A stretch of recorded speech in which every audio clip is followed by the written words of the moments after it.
series finale with the Mets gets an early start. The Nationals are a season-high 17 games over 500 and in position to sweep behind Gio Gonzalez.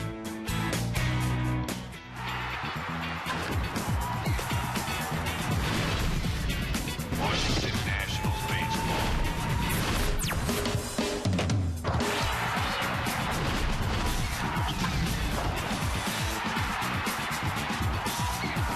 Washington Nationals baseball.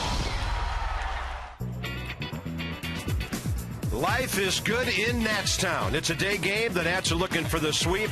It's the Mets and the Nationals under clear skies, and a big crowd will be here to watch this one. Mets have lost 6 in a row, 7 of 8, and the Nats just keep on rolling. Some news today, of course, another arm of the bullpen, Drew Storen, but Rick Gankiel, designated for assignment in FP, one of our favorite guys, he will not be unemployed very long. No, if you check out the internet right now, probably some interest from the Yankees, and with a ton of outfielders and a lot of left-handed bats. Chad Tracy just a couple days away. Yeah. He was expendable, and when you're good, you got to get rid of good guys. Yeah. Well, let's talk about a couple of good guys on the mound today. 12-game winners, all-stars, with R.A. Dickey and Gio Gonzalez. Great matchup. Yeah, 24 W's towing the slab today here at Nats Park. First with R.A. Dickey, 12 wins in the first half of the season. That's the most since Frank Viola did it with 13 in 1990. He surrendered 5 earned runs, however, in 3 of his last 4 starts. So we'll see if that knuckleball's knuckling today. And last time out against the Nats, he was superb. But then he's got to go up against Gio Gonzalez, the all-star left-hander. 12 wins as well, 2.93 ERA, 127 strikeouts, 195 opponent's average. So hits are going to be hard to come by today. One guy throwing 95, the other guy throwing in the low 80s. We'll see who wins.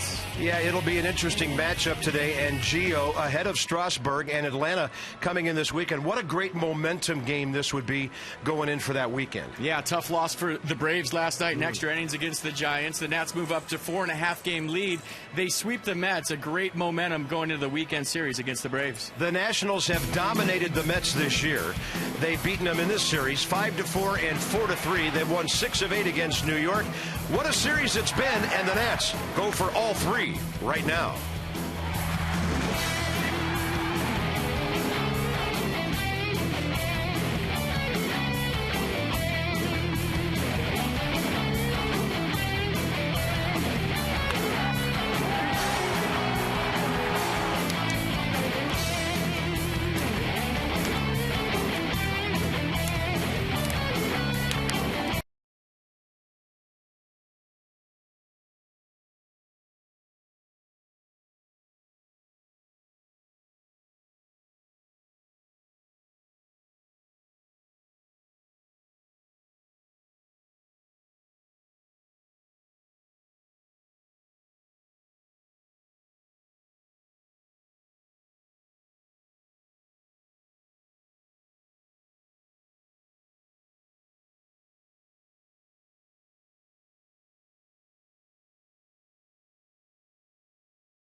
Baseball on Masson, brought to you by Jeep.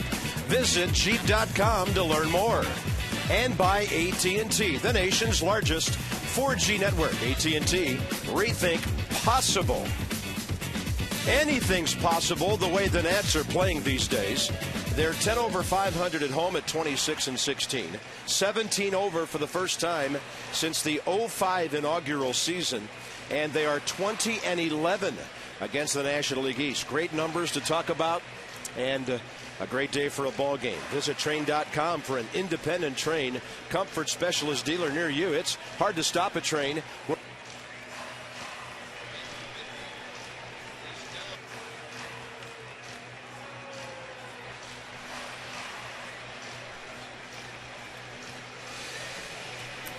A few game notes before we get this one started. You check out the Washington Nationals. They've won 10 of their last 12 against the Mets. Been playing well in their division all season long. The National starters, 1.50 ERA in 36 innings since the All-Star break. And the roster moves we touched on in the open. Drew Storm, Sandy Leon activated. Rick Ankiel designated for assignment. And if you look all over the internet right now, there's rumors that Ankiel might show up as a New York Yankee. And the Mets hitting .260, 6th in the National League. They're 4th in runs and 12th in home runs. David Wright on a tear. In this series, he's 5 out of 9 with a home run last night. He's on an 11-game Nationals Park hitting streak. And look at what he's doing against the Nats pitching. But it's a lineup overall that can be pitched to. And Gio Gonzalez will get the assignment. As Johnny Holiday told you during Nats Extra, the only time he's ever pitched against the Mets is as an Oakland Athletic. Last year, 7 innings, a run on 4 hits, no career decisions, and somehow he and the Mets have avoided each other so far this year. Yeah, that 12-4 record could very easily be 13-3. Took the tough luck loss 2-1 at Miami against Mark Burley last time out. He worked 6 innings, allowed 2 runs on 5 singles, struck out 9, walked nobody.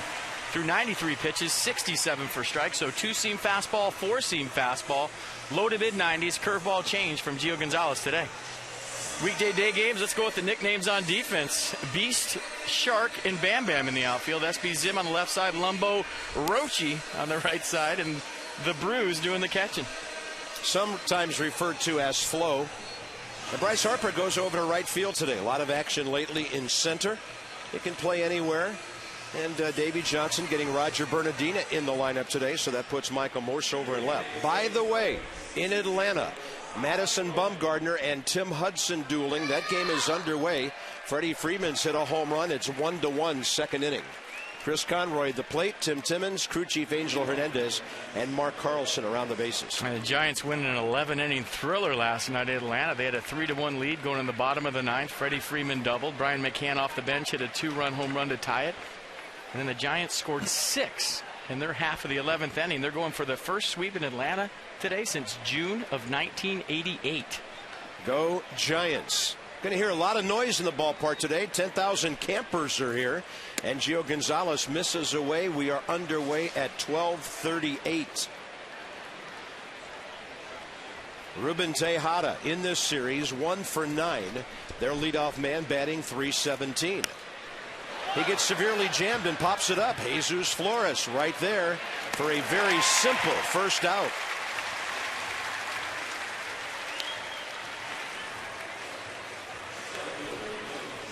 Gio making his 114th career appearance, his 108th start. 50 career wins against 36 losses with a .377 ERA.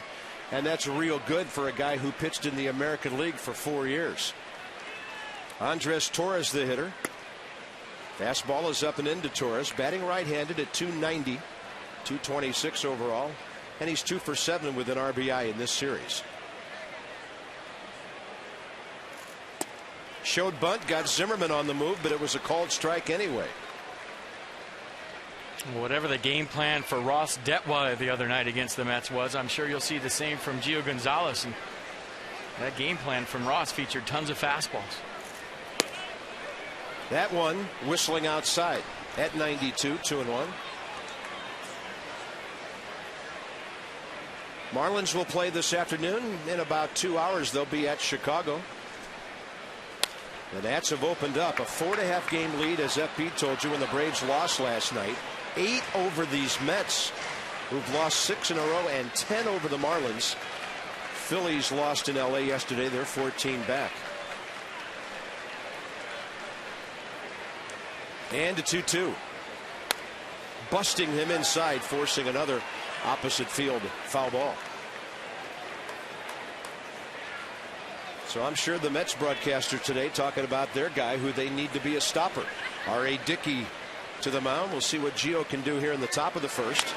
Throws a nasty breaking ball that just is foul tipped.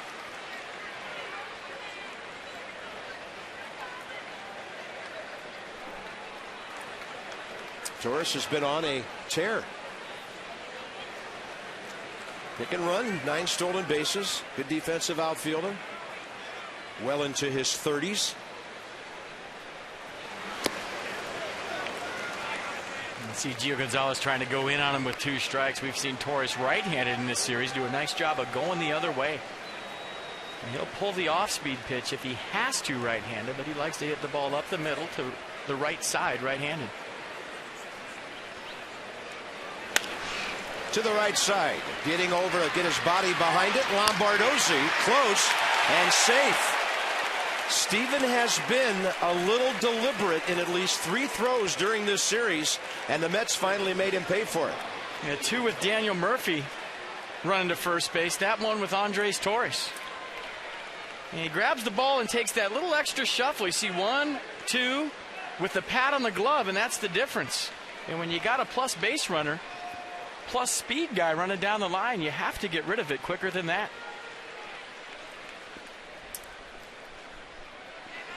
I think this that little pat in the glove and that extra shuffle was the difference. Absolutely. Torres can fly.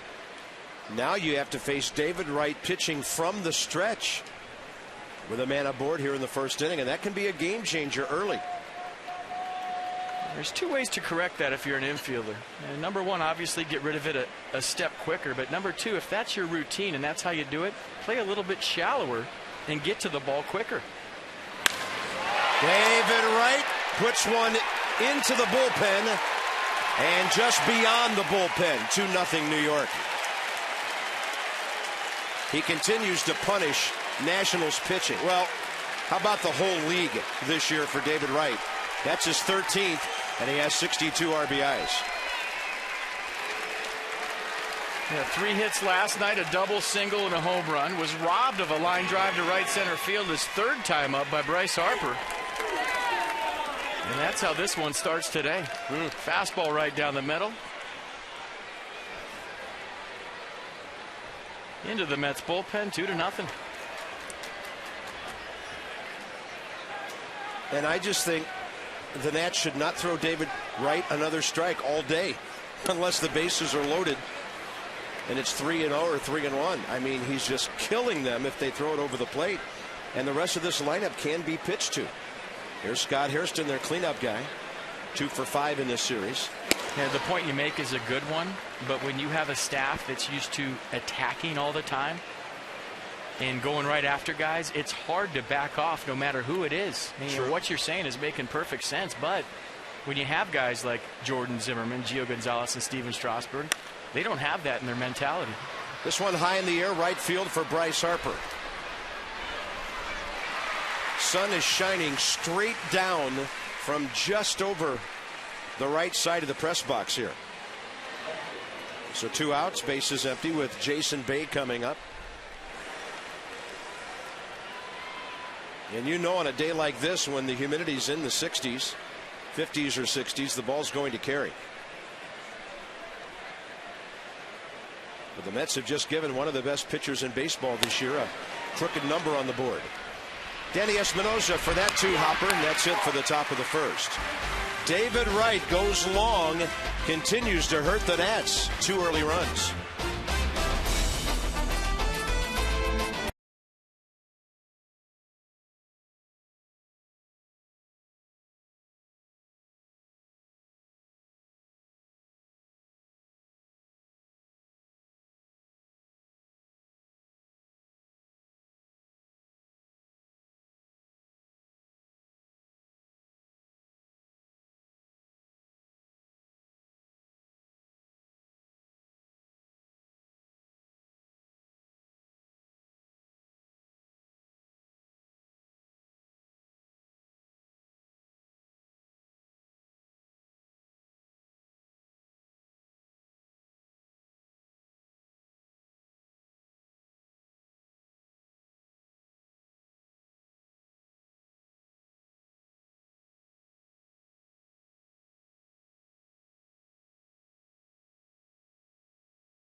R.A. Dickey.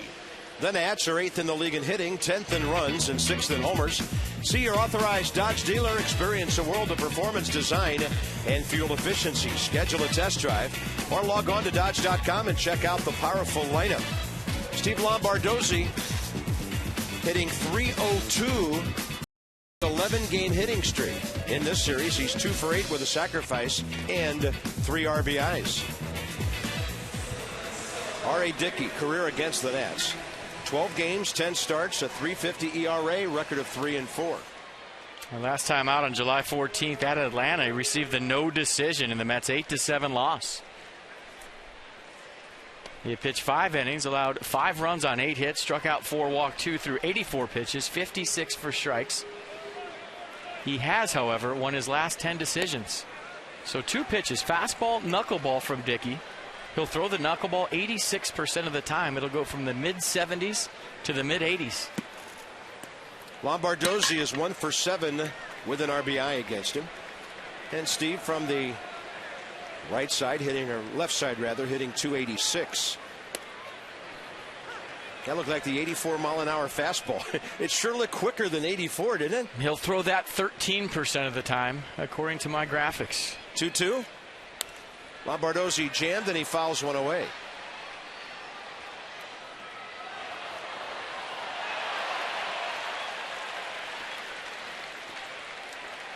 .317 in the home park.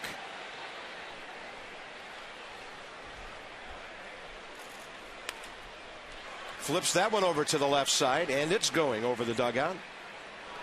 And Carp, you and I were talking about this before the game. There's some school of thought that for switch hitters, you go up there right-handed against the knuckleball, especially if you throw right-handed, because that's your dominant hand. And Lombardozzi will pop it up to short center. Tejada out, Torres in to grab it for the first out. And with the knuckleball floating up there, it's easier to get on top of it from the right side of the plate because your right hand, the top hand, is a little bit stronger. And set the defense for the Mets today behind R.A. Dickey. Bay, Torres, Hairston in the outfield. Tejada right on the left side. Turner, Davis on the right side. And Josh Tolley doing the catching. He's got the big picker on back there today. The knuckleball catcher's glove. Look at it. Looks just like a first base glove. Probably about twice the size of his regular glove. First time Bryce Harper faced R.A. Dickey, he went 0 for 3.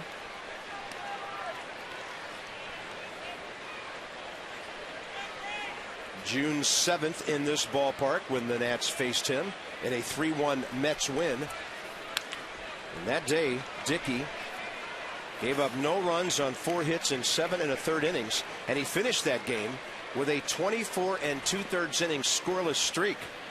Harper struck out, grounded out, and then struck out again against him. And there he goes, 0 for 4 now. So the one thing you have to be careful of when you're facing a knuckleball guy is the fastball with 2 strikes. R.A. Dickey goes with the heater, 2-seam variety on the inner half, 85 miles an hour. You see him started off the plate, run it back at the last second. I'll lock you up every time.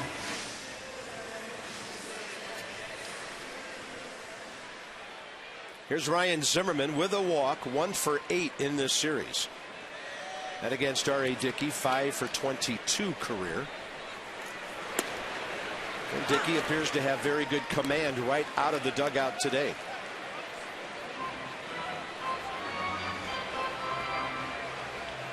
Zimmerman scratched out a hit in 3 at-bats against him here earlier.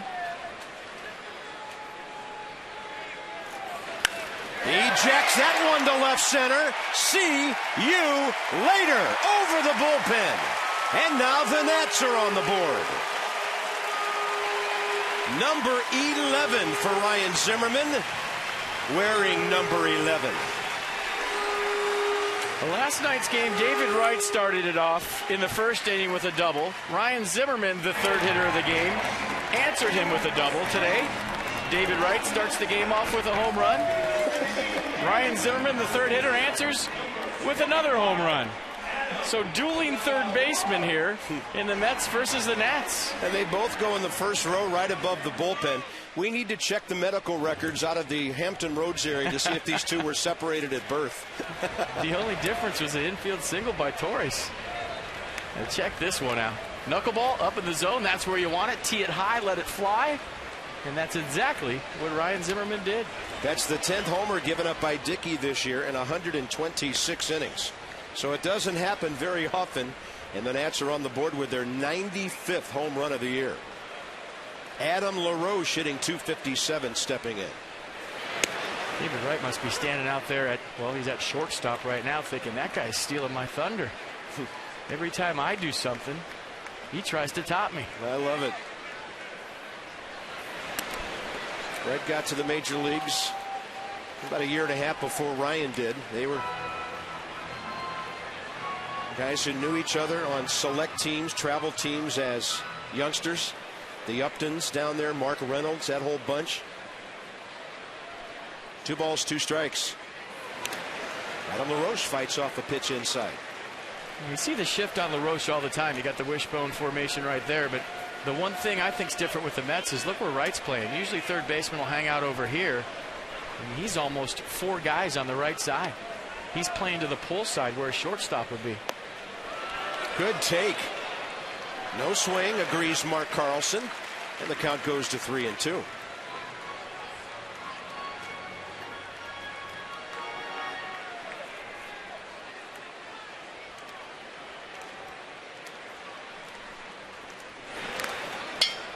It was high, so Adam let it fly and fouled it straight back. Yeah, you want to zone that knuckleball up. It's difficult to do, but if it starts up, it's usually going to end around belt high. That one stayed up, however.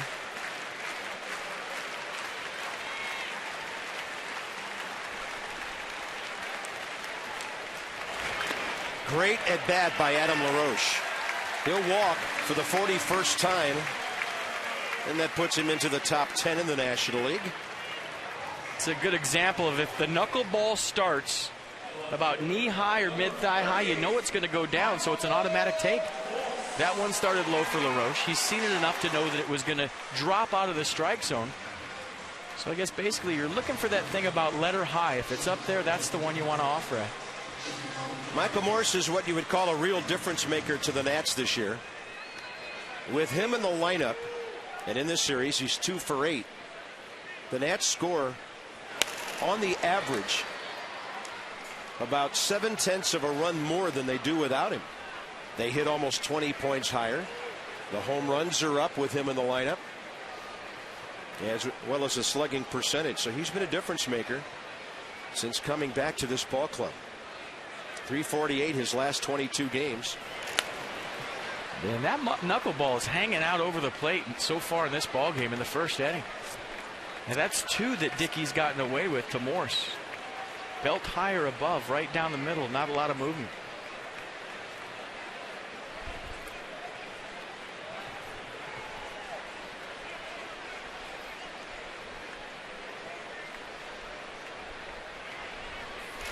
Oh, 2, that ball gets away. Michael Morse didn't run. They'll throw him out easily. Michael didn't know where the ball had gone, and he's thrown out at first base. Ryan Zimmerman gets the Nats on the board. His 11th home run, 44th RBI, a no-doubter, just like the one David Wright hit. 2-1 so far.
And now the second inning presented by Luna.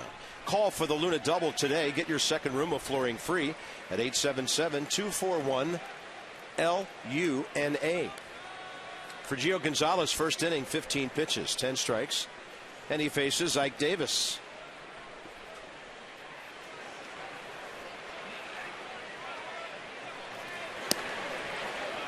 First career matchup between the two. Davis in this series, 1 hit, 8 ABs. 6-7-8 for the Mets here in the second. And that's a front door breaking ball that stays inside. Nats respect his power more so to the offside than they do in right field. And that is a very tardy swing. A 92-mile-an-hour fastball from Gonzalez after the 78-mile-an-hour pitch. Fastball in the black, good spot, perfect location. And kind of a half swing from Mike Davis.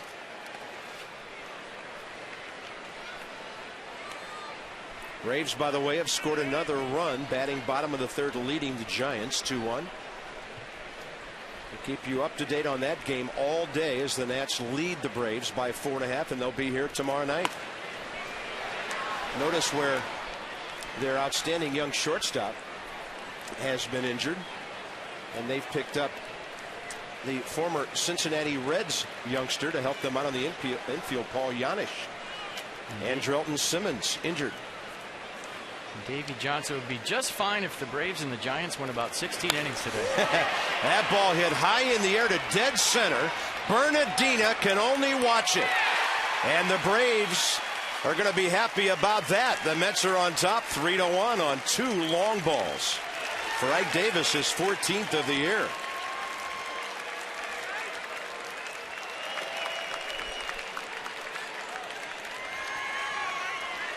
Gio's only given up 6 all year, including these 2 today. Not a bad curveball either. Davis just all over it. You saw him with a half swing on the fastball away. And Gio Gonzalez threw him a curveball, caught it out front. That's where the big boys go, out there straightaway center field. 3-1 Mets. Yeah, and he had to supply all the power on that one. So here's Justin Turner. Now, how about that? 4 homers all year in 108 innings. And now the Mets, not a home run hitting team as a rule. 2 long balls in just over 1 inning here.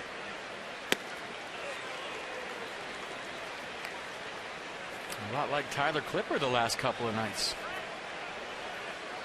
Guy that hasn't given up any home runs all year, and then 3 in back-to-back games. Warm temperature, excuse me, Carver. The ball's flying. Yeah, they've still given up the fewest home runs, 68 the entire year. That ball flared out to Bryce Harper, who makes a last-second adjustment. Even that ball got a little deeper than Bryce thought it would be. Your mission, our commitment. Visit agilitycorp.com with our league leaders. And the most wins with R.A. Dickey and Gio Gonzalez in this league. Well, it's the race for 13 wins. David Price throwing today for the Rays.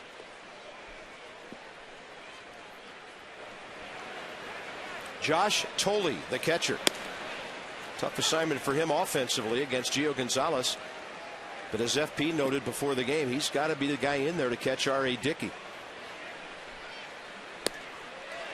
Very late on that swing. No balls, 2 strikes. He might tell you a tough assignment defensively as well, trying to catch a knuckleball for however many innings.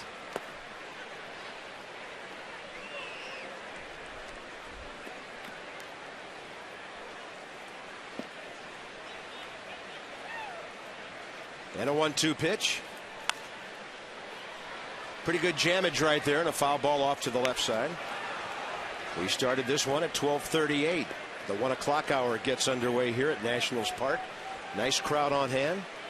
Somewhere between 20 and 25,000 at the moment, and more sure to come in. High heat, 94. And Gio gets his first strikeout today.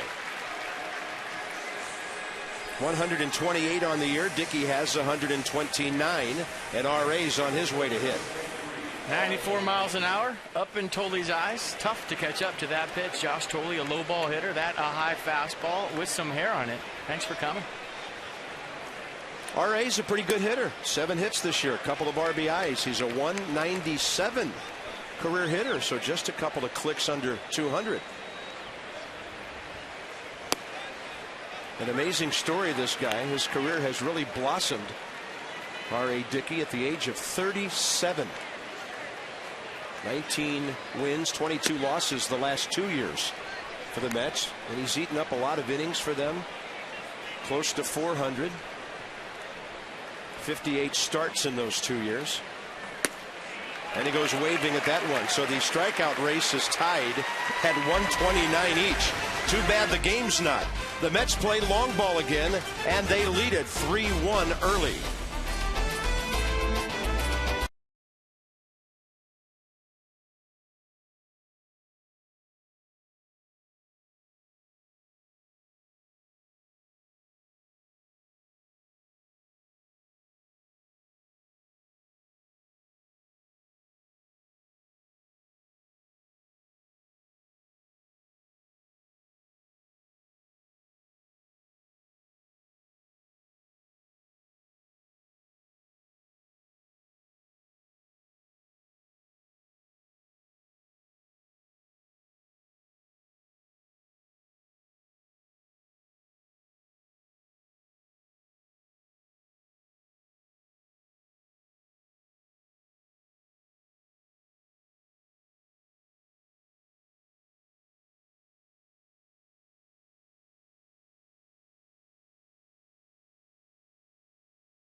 Second inning, and then the Nationals are down 3-1. A lot of roster moves being made today and more to come, but good news, more from Jason Wirth today, and General Manager Mike Rizzo was able to give us some details on Wirth's progress and what's to come from here.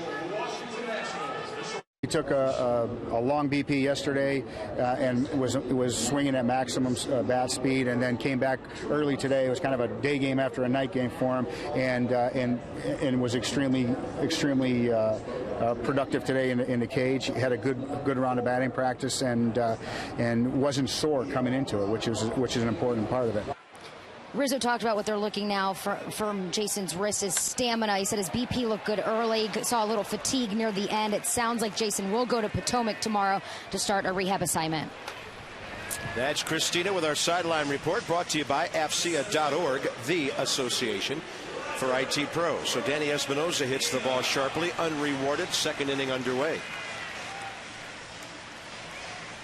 And by the way, Mike Rizzo also said today, another reason for adding another arm to the bullpen, the day-night doubleheader on Saturday, and the fact that you can't put guys that have track records on waivers. Somebody's going to grab them, and he thought that even the guys who have options left, they're performing too well to put them back in the minor leagues. I mean, you want to send a message to your guys in your organization, FP, that you get to the big leagues, you perform well, you stay. And regardless if you have options, Ryan Matthews with a 1.69 ERA, he has options. Craig Salmon with a 1.66 ERA, he has options. And I think the only option for those two is a big league bullpen on a first-place team. Sure, they deserve it. Roger Bernardina in this series, 1 for 1, scored a run after another pinch hit last night. And he did lay off that one. He was to pinch hit on Tuesday night. The Mets made a pitching change, and then Mark DeRosa hit for him.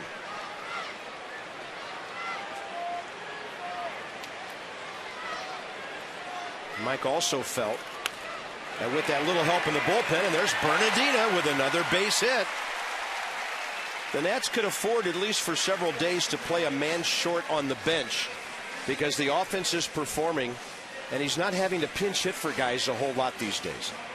Well, they're almost like 2 men short on the bench with Ian Desmond. You don't want to use that guy unless you have to. So you're really looking at a 2-man bench, DeRosa and Moore. You don't want to use your second catcher and Sandy Leon. So Davey Johnson a little short-handed on the bench right now. But like you said, a lot of games coming up, and you need some arms out there in the bullpen. Here's Jesus Flores. And I felt so bad when I went to chat with Ian this morning, just sitting in his locker, so frustrated. I mean, he wants to play so badly. But in a true professional vein, he said, you know, the ball club's going well without me. He's going crazy, but at least he's not costing his team ball games. And he's feeling good about that. He's the #1 cheerleader for Lombardozzi and Espinoza when they're in there. That tells you a lot about that young man.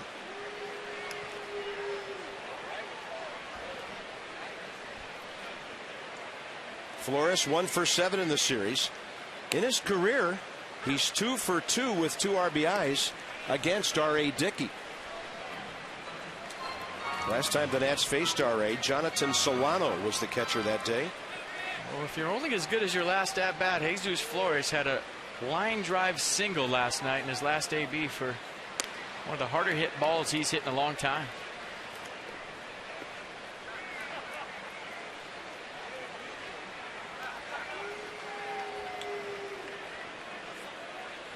Bernardina, good speed, jumps off first with that lead again. Josh Tolley, 29% caught stealing behind the plate. R.A. Dickey, he moves toward home plate and gets rid of it in a hurry. And FP, you know more about this than I do, but that's one of the quicker releases I've seen from any pitcher in either league this year. Well, that graphic says it all. 0 for 2 opposing runners. Not the 0 for, but the 2. Yeah. Only 2 attempts because he's so quick to the plate. And Bernardina's trying to get a jump at first base right now. I think the only way you can steal off R.A. Dickey is if you time him up, if he gets into a rhythm out there, and then you're lucky enough to get a knuckleball that bounces in the dirt. 2-2. Big league by Bernardina. He's holding. Flores a little tapper. Dickey to second. And then the relay, and the Mets turn a very good double play. 1-4-3 with Justin Turner in the middle of it. And R.A. Dickey continues to shut down the Nats after the Zimmerman home run last inning.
Play to end it. Pretty nifty double play at that.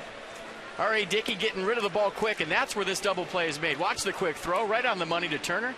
He clears himself, throws on to first base to get the double play, but what you didn't see is Roger Bernardina grabbing a little thigh right here on the slide into second base. Angel Hernandez right on top of it. He called interference, so it would have been a double play either way, but still a nice double play by the Mets to end that inning. He's telling Roger, you cannot grab the second baseman on the way by. Bo Porter talked to Angel Hernandez. Then Davey Johnson came out. I'm wondering what the call was all about. Well, Sharks have been known to do that. Yeah, he took a bite out of Turner's thigh. And we go to the top of the third. It was a 1-4-3 anyway, but Angel Hernandez right on top of it out there at second base. Here's Ruben Tejada. And Gio Gonzalez needs a clean third inning. 33 pitches, 23 strikes in the first two, and he's given up 3 runs on 2 homers.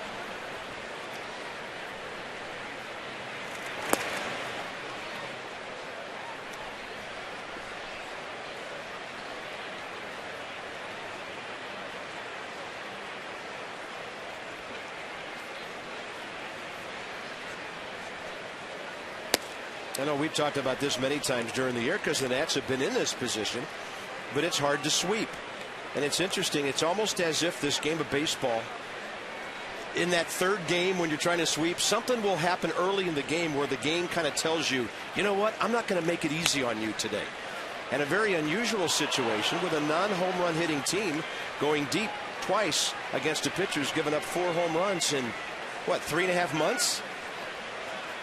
Not to say the Nats aren't going to come back and win it, because I'm sure they feel they can, but this game is so interesting in certain situations when you think you kind of have it figured out.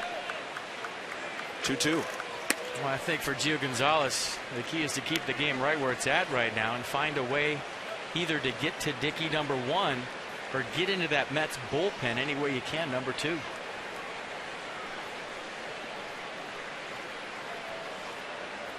Payoff pitch with nobody out. Base hit up the middle. Ruben Tejada's second hit of this series. He'll make a big turn of that bag. The Mets have some good aggressive base runners on that team. One of them's coming into the batter's box, Andres Torres. Day-night doubleheader for you on Saturday. First game at 1:05. Looks like John Lannon will go in that one. And that's a makeup game from June 1st, and then the Wallflowers concert follows the 7:05 game. Separate ticket required for each admission, and only a 7:05 ticket gets you into the concert with the Wallflowers.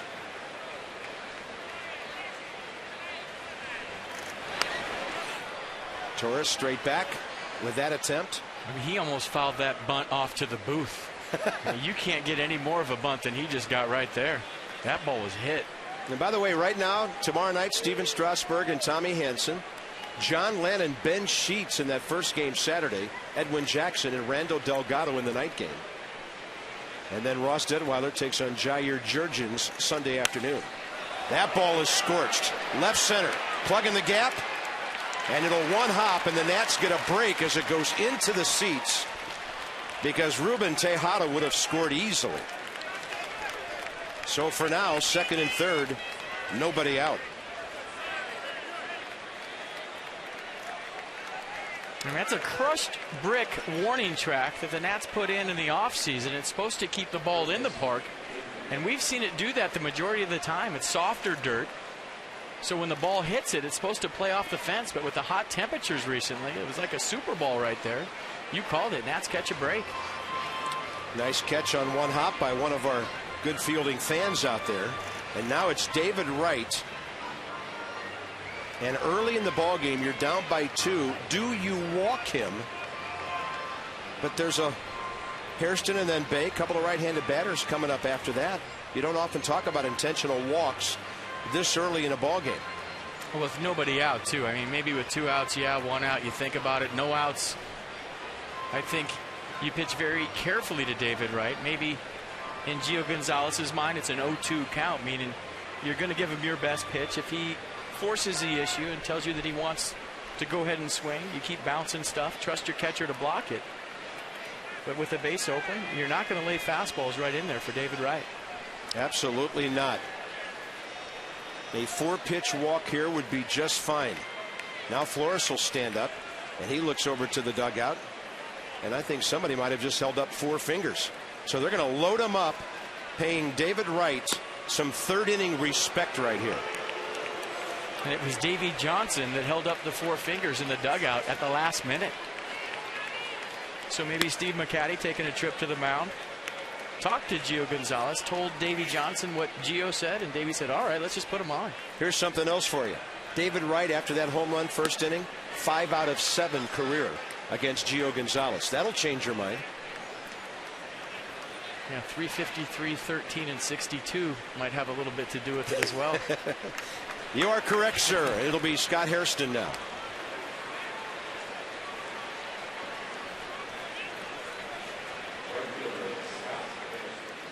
David Wright walks for the 53rd time this year.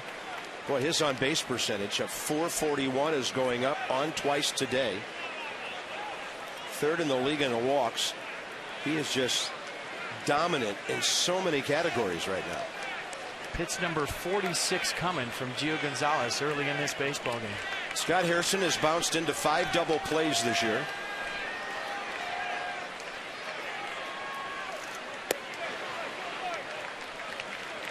It's a fastball, 93, that misses away.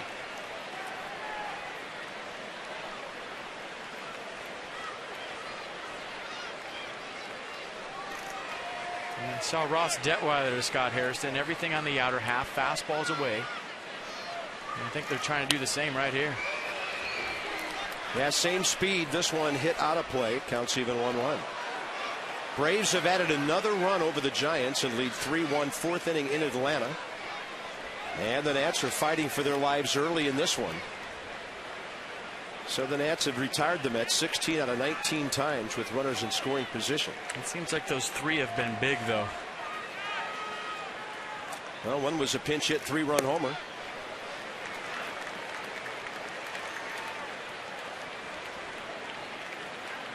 So today it's the Mets putting all the pressure on the Nats. And now Gio's behind 2-1. Can't afford to go any deeper in this count. That's low.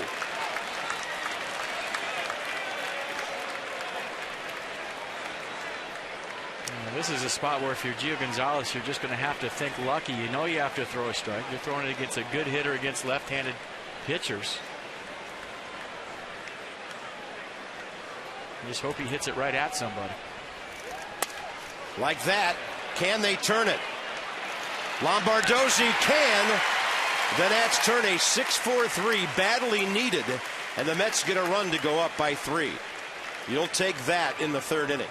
Yeah, bases loaded, nobody out. You're thinking this could be a big inning for the Mets. And Gio Gonzalez makes a perfect pitch in a 3-1 count to get the ground ball. Hairston rolls over to Danny Espinosa. A little 6-4-3 double play, just what the doctor ordered. Lots of applause on the Nats bench. Keeping it reasonable, and here's Jason Bay with a runner at 3rd, 2 outs, and Gio goes to work on him quickly and misses up and in. He's having a hard time throwing first pitch strikes right now. But a pitch like that can totally turn around a pitcher's day and that of his teammates.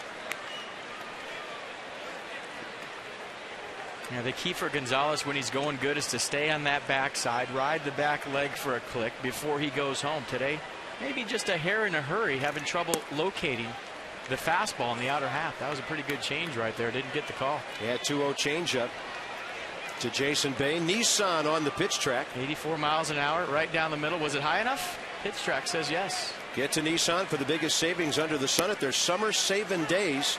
Visit ChooseNissan.com or your local Nissan dealer. 3-1 now.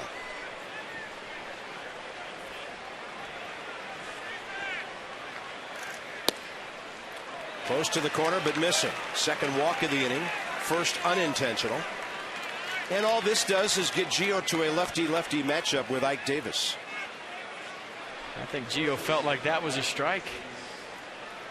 You saw the reaction. Watch Gio Gonzalez, not the pitch. And a full back turn to Chris Conroy after the 3-1 fastball called ball 4. Ike Davis on a breaking ball, homered straightaway center. You know, that might be the big blow of the game, because the Nats had just scored to make it 2-1, and then Ike Davis sent a message, hey, we're not done. Now they've scored his run and another. First and third, 2 outs. Well, if this game's anything like the first two, or maybe all the games against the Mets, it's like the NBA. Turn it on in the fourth quarter. Just go do something, come back in the 8th inning, because that's when all the fun starts. Well, hey, we got a lot of work to do for the next 5 or 6 innings. You got it till the 8th. I'm going to go get a hot dog right now. I'll be back. It better be a foot long. Come back when it's 4-4 in the 8th. 2-0.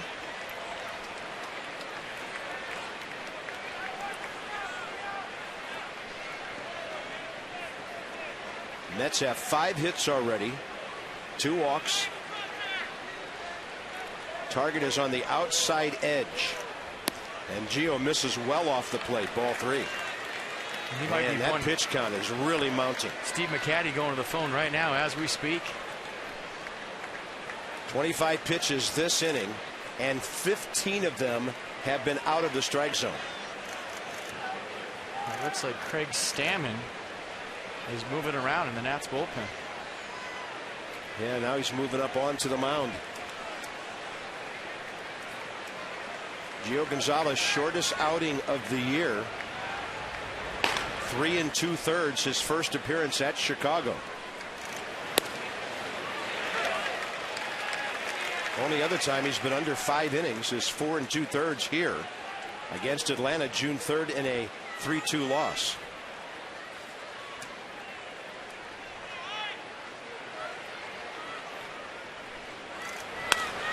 Laced into left, and that's on the ground in front of Michael Morse, who was playing Ike Davis like he's Babe Ruth.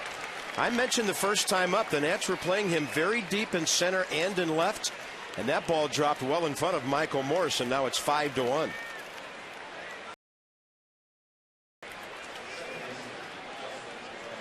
Ike Davis does have opposite field pop. So that's probably a little respect from the left fielder, Michael Morse. 2 RBIs for Davis today, who had never faced Gio Gonzalez. And Justin Turner, who flied to right first time, a chance to add on more. And you'll do that as an outfielder. If a guy comes up his first time and hits a home run to straightaway center field, you're going to give him some respect. Well, and I thought the Nats knew something about Davis, because they were playing him that way the first time up as well. And then he lost one over the head of Roger Bernardino.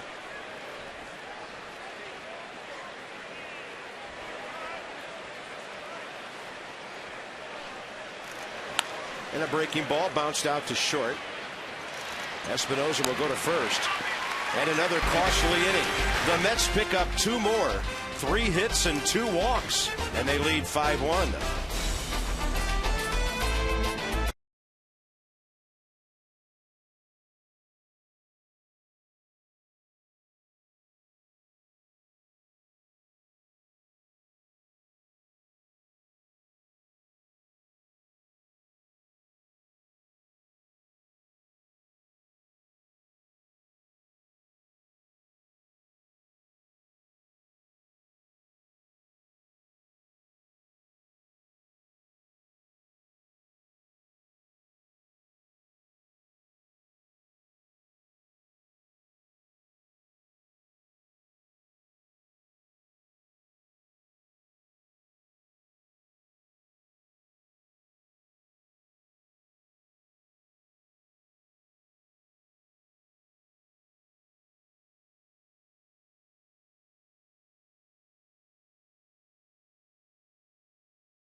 At Cox.com. Check it out today. The Mets got started early with a David Wright home run. Ryan Zimmerman answered bottom of the first. Since then, the Ike Davis show with a homer, single, 2 RBIs. And it's been the story of the day, the long ball. David Wright first off. Hits it over the bullpen. Then Ryan Zimmerman says, I'm going to go a little bit to the right and maybe just a hair farther than you did. 2-1 at that point. Then Ike Davis straight away center field. Hits the little mini ambulance out there in a hop. So there's been some serious bolts hitting in this game by both teams. Gio leads off, bottom of the third. First pitch grounder, David Wright. R.A. Dickey, 35 pitches, 25 strikes so far.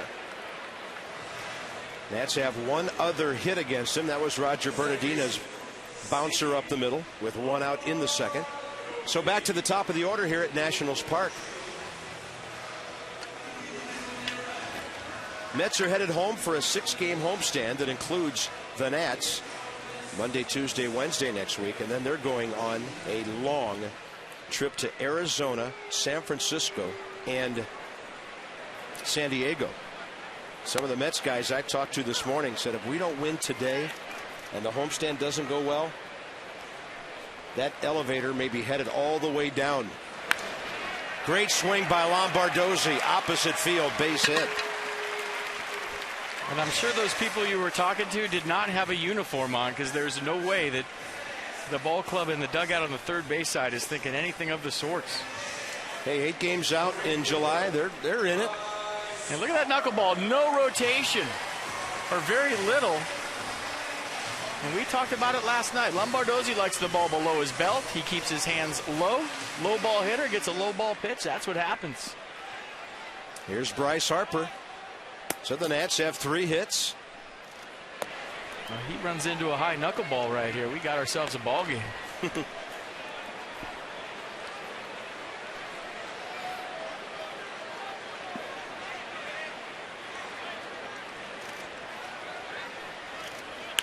Harper sharply hit. David Wright flips to second, and they're out at second, safe at first. Angel Hernandez delayed his call to make sure that Justin Turner had stayed on the bag for the 5-4. So David Wright takes a hit away from Bryce Harper. And what a great play by David Wright, selling out, diving to his left, and watch the backhand feed right on the money. So Wright getting dirty, doesn't have time to get up and do the traditional feed, so it goes backhand to Turner, who does a nice job of clearing himself, and that was pretty close at first base. And I thought initially that they had Bryce Harper. Pretty close right there in the replay. Yeah, looks like maybe he got the heel down. A dandy 5-4. And here's Ryan Zimmerman. How big is that play with Zimmerman coming up? Just a great feed by David Wright after he made that play. Those backhand feeds, those bare hand backhand feeds can go anywhere. Wright's was right on the money.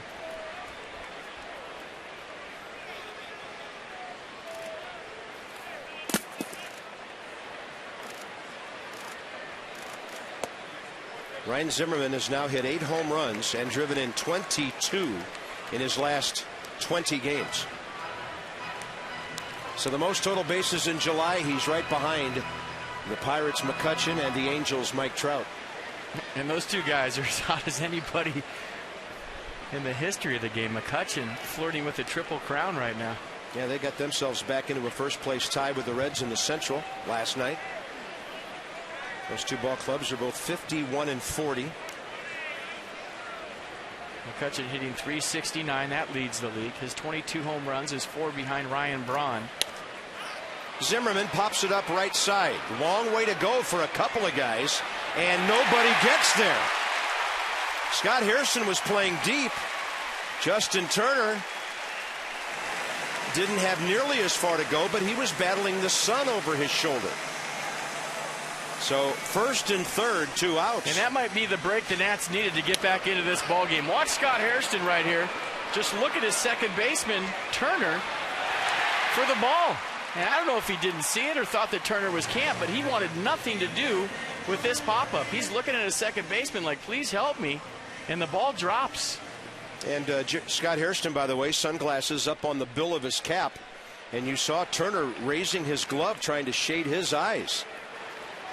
So let's see if that's the break the Nats were waiting for. Adam LaRoche takes ball 1 upstairs. And the way we see it, Ryan Zimmerman has about 15 more of those coming. Agreed. He has lined out more than anybody in baseball this year. Zimmerman's going to be flirting with 260 here before we know it.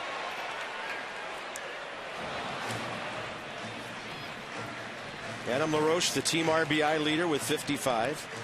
Walked his first time. And David Wright's almost playing shortstop right now. Bryce Harper can get as far as he wants to down the line. Adam LaRoche lifting one to right, softly off the trademark of his bat, and Hairston is there to grab it. So the Nats will strand a couple. They've left 3.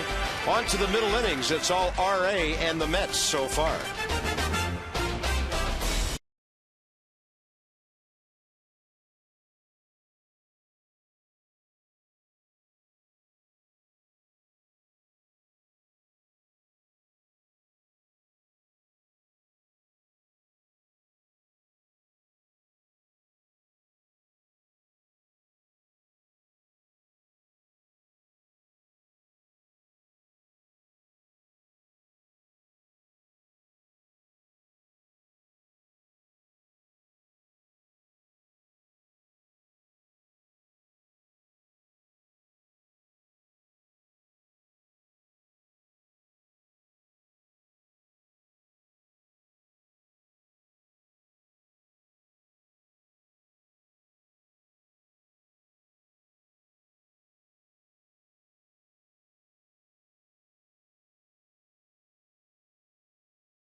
On Masson, brought to you by Verizon Fios. Introducing Verizon Fios Quantum Speed, internet twice as fast as anything America has ever seen. And by Navy Federal Credit Union. Serving the Army, Marine Corps, Navy, Air Force, the Department of Defense, and their families. Federally insured by NCUA. Beautiful day for the reflection of our Washington monuments. And here at Nationals Park, top of the 4th inning, Gio Gonzalez to Josh Tolley, the Mets catcher. Inside for a ball. Tolley struck out swinging first time. R.A. Dickey on deck here in the 4th.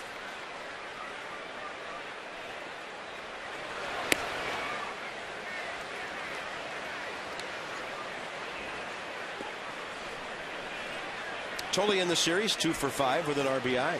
Good offensive catcher. Hitting just over 270. 3-0. Falling behind has been a factor for Gio Gonzalez today. First 3 innings, 62 pitches, only 35 strikes.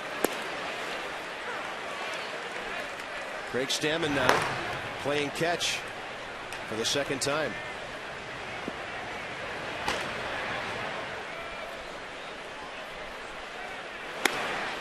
I think falling behind in not the biggest strike zone in the world from Chris Conroy has been a combo platter for Gio Gonzalez today. Yeah, I think from some of our experience this year, when the minor league guys who get called up to work major league games, or kind of the new umpires on the block, they seem to have stingier strike zones than the veteran guys do. And it's not like Gio Gonzalez has had his pinpoint command today, but borderline calls have not gone his way. Zimmerman looked at third. LaRoche had to duck on the throw to Lombardozzi. A lot of things happening on that play, but a very quick and efficient bunt. 7th sacrifice of the year by R.A. Dickey. So 5-4 on the sacrifice. And tomorrow night when the Braves are here, the first 10,000 fans 21 and older receive a beer stein presented by Miller Lite. You must enter through the center field gates to pick up that item. Nationals.com/tickets. Curly W on one side and the Miller Lite logo on another, and unfortunately the one I was handed is empty. And Davey Johnson is on his way to the mound. Is this it for Gio Gonzalez? After 3 1/3, this would be his shortest outing as a Washington National, and that is it. 3 walks and 6 hits. And this call to the bullpen, packaged by the UPS store. We love logistics. An un-Gio-like afternoon. Craig Stammen on the way.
They're into the Nats bullpen, and this day in history brought to you by Ocean City, Maryland.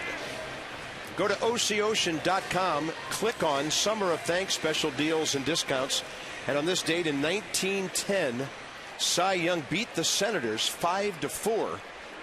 How about this? Career win number 500. He would go on to win 11 more and finish his career 511 and 316. That's 827 decisions. Wow. I mean, that's just taking the ball and not giving it to anybody. He threw the first World Series pitch in 1903. And that was with the Boston Americans, and they won that World Series. A perfect game, 3 no-hitters, and of course had to be on the All-Century team, and the Ultimate Pitcher Award, other than being handed the World Series trophy, is named after him. So here's Craig Stammen against Ruben Tejada.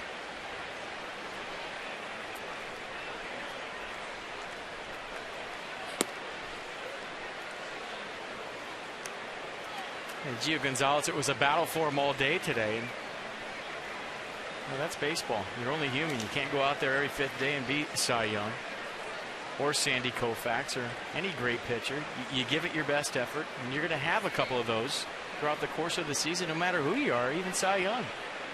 It's just baseball. Some days you have it, some days you don't. Hey, Cy Young lost 316 games. Exactly. It's a lot more than Gio or anybody else will ever lose anymore. He's been so good every time out there, and I think maybe his last start in Miami, the best one I've seen in a long time. Yeah. You let it all hang out 5 days ago, and some days you don't have it. And he's not going to go rearrange the clubhouse. He's going to stay in the dugout and cheer for his guys as long as he can. Right now for Craig Stammen to get Ruben Tejada, who's 1 for 2 today. Runner at second base, 1 out, and a 2-1 count. The one thing I do know is that 5 days from now, it's going to be a long 4 days for Gio. He will be ready to rock and roll. Well, probably Tuesday night against R.A. Dickey in New York.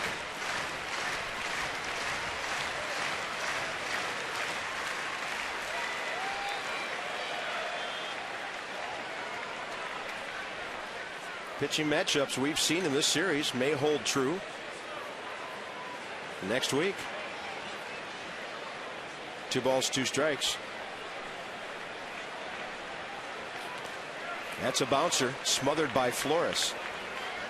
Steven Strasburg goes tomorrow.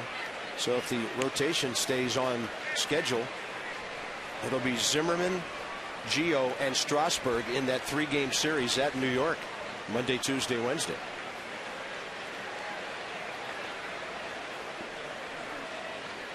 Andres Torres 2 for 2 today with a base hit that he stole. I guess they say you can't steal first base. Well, he pretty much did. And then he doubled his next time. Yeah, pretty odd to see a guy from the right side of the plate beat out a ground ball to second base. You don't see that very often. Yeah, that kind of set a tone for that first inning, didn't it? That ball is laced up the middle for a hit on a hop to Bernardina. Tolley comes around and scores as Bernardina boots it. Then he throws to third, thinking maybe, I don't know if he thought that maybe Tejada was already headed to second base, but the Mets lead at 6-1, and there's something just a little bit off about this one today. Maybe started with the play you're talking about right here. Bernardina coming up to throw, peeks a little bit, loses the ball, and he gets a big hop, and he gets the bottom of a big hop. Usually you see outfielders bobble a ball when you get that in-between hop. And with the catcher on second base, there would have been a play at the plate. Yeah, they don't give an error, but you could make an argument that the bobble caused Tim Tuffle to send the runner. So now a runner at first base. That closes the book on Gio, who's responsible for all 6 of those earned runs. The most surprised guy in that play was Ryan Zimmerman, that the throw came into him. So Gio goes 3 1/3, 6 hits, 6 earned runs, 3 walks, 1 intentional, and 2 strikeouts. 68 pitches, 37 strikes. And the Mets lead 6-1. Long way to go. I guess the big question now for the Mets is, can R.A. Dickey pitch long enough to keep his bullpen out of this game? Because the Mets have serious bullpen issues, which the Nats hopefully can get a taste of later on. 2-0 pitch misses.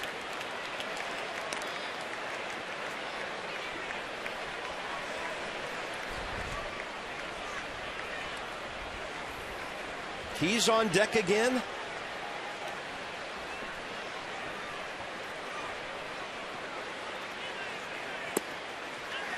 Now he'll bat with 2 on. Top of the order, first 3 guys have been on base 7 times today so far for the Mets. Tejada twice with 2 singles. Torres with an infield single, a double, and a walk. And David Wright with a home run and a walk. Top of the order on fire today for New York. And the stingiest pitching staff in the league has now walked 4 batters with 1 out in the 4th inning. So David Wright in this series 6 for 10, 2 homers, 3 RBIs, and a walk.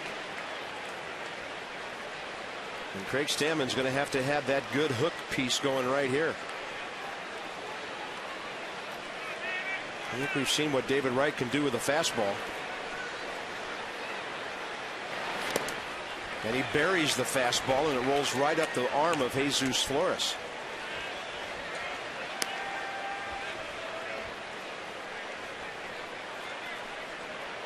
Not bad for a guy who broke his finger the first time these teams met this year. You remember he had that hairline fracture of his pinky in New York, and you and I are thinking, boy, they're in trouble. Well, he sat out a total of 3 days, homered his first at bat back, and hasn't stopped since. I remember the headlines in the Post the next day. It said, "Fun while it lasted." You're right. Yeah, not even a week into the season, they were already getting ready to shift all their coverage over to the Yankees.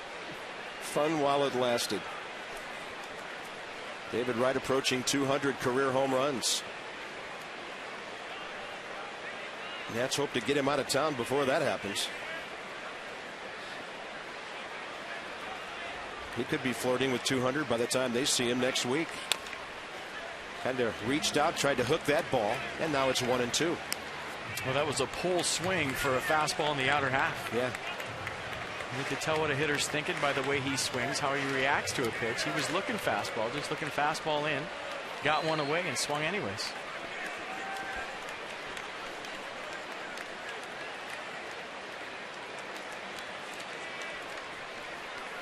Well, once again, the Nats need a ground ball right at somebody.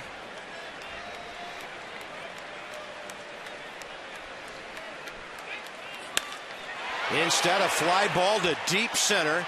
Bernardina back, and it's over the wall. Roger ran into the wall, preventing him from a chance to jump. And David Wright is having a good week in this series. The Mets lead 9-1.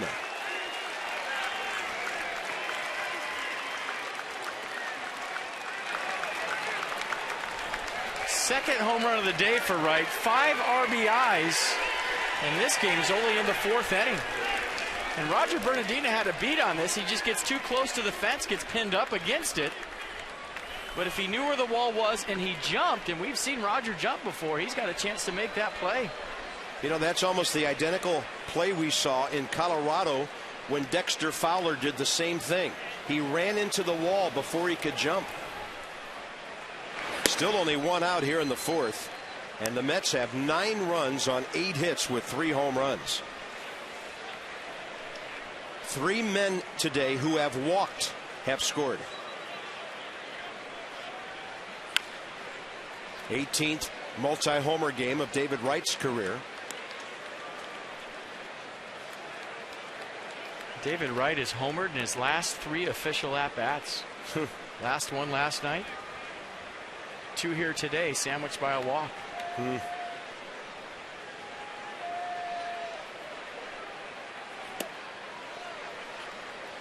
1 ball and 2 strikes now to Scott Hairston, is 0 for 2.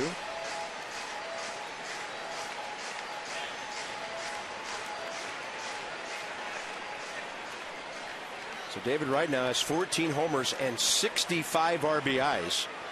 In the RBI department, that puts him 1 behind Carlos Beltran for the league lead, tying him with Andrew McCutchen and Ryan Braun.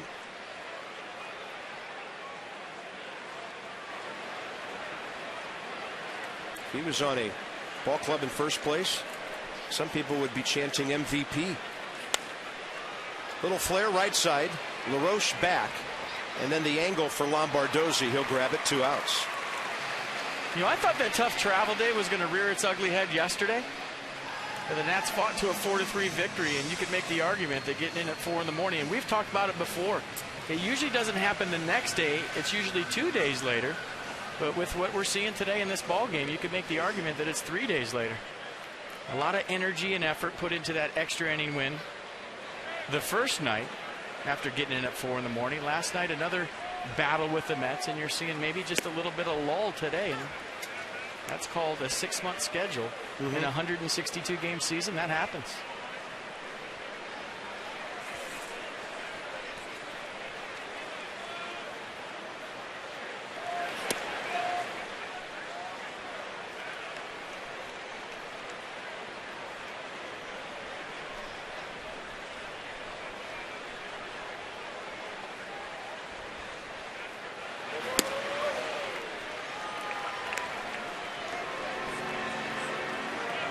And I'm going back through the schedule here, trying to find blowout losses. They just don't happen to this club. Well, still a long way to go, too. I agree. Out to short, Espinosa scoops it and fires, and Jason Bay gone. Another big inning for the Mets. They tack on 4 more and lead 9-1.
the Nats on this tough afternoon. Where is everybody? Well, you know he's going to stop for something. Free apple pie.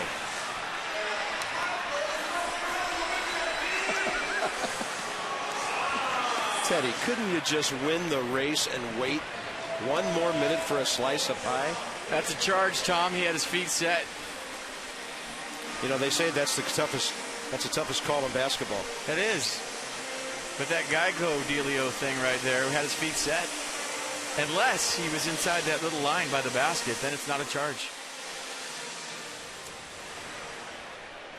R.A. Dickey now, 45 pitches, 32 strikes in 3 innings. Faces Michael Morse. Struck him out first time up, and Morse will take that one outside.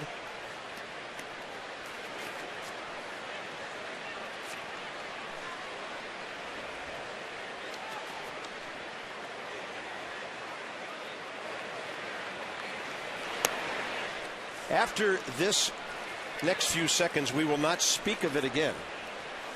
But I've gone back through the schedule this year, and I found maybe 2 games that you could even consider lopsided losses for this well-balanced competitive ball club.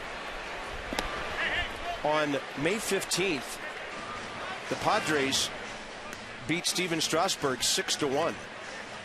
On May 6th, the Phillies beat Jordan Zimmerman 9-3. That's 2 games in 3.5 months. Now, there was that crazy 11-10 game in Colorado, but that was a close game. David Wright on the run. He's doing everything else. He might relieve R.A. Dickey if he can't go 9, and Danny Espinosa will be next. But FP, it speaks to how competitive and how well fundamentally this team has played all season long. And as you said, plenty of time today to make a comeback. But these are uncharted waters for us for the most part. Well, I have it figured out. The Nats don't play well on camp day. There's 10,000 campers here today. They're all in attendance.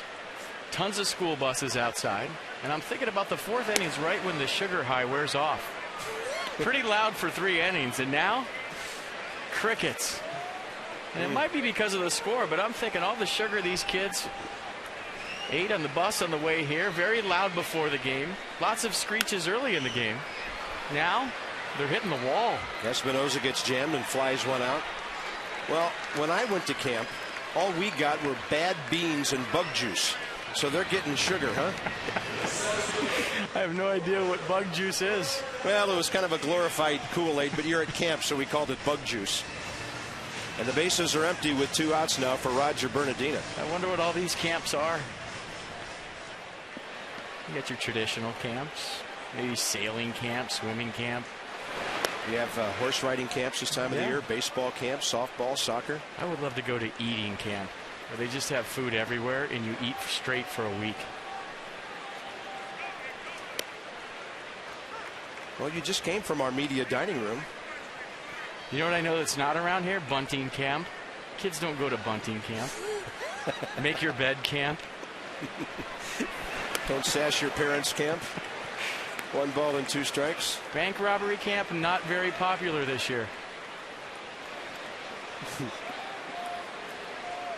Bernardina singled up the middle first time up. And R.A. Dickey's going to walk him right off the field with a fastball for a strike. Dickey in control and plenty of run support today.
Fifth inning now. Craig Stammen trying to get some outs, keep this game settled down for a while. It's all Mets 9-1, and for solutions that help you achieve your financial goals, PNC Bank. For the achiever in you, we check in on 32nd round draft choice just last year. Billy Burns out of Mercer University in Georgia, small school guy. Look at the on-base percentage and all over the bases, hitting with runners in scoring position. 22 years of age. I guess they call him a pepper pot. He's 5'9", 180 out of Marietta, Georgia, Atlanta suburb. It's a big league name, Billy Burns. It is. Call him up. He's ready. Craig Stammen on a pitch away, gets a ground ball to Lombardozzi. Plenty of time to get rid of it this time, and he throws out Ike Davis. Potomac Nationals have a lot going on. Uncle Sam Piggy Bank Friday tomorrow. Lunchbox giveaways, campouts, and fireworks.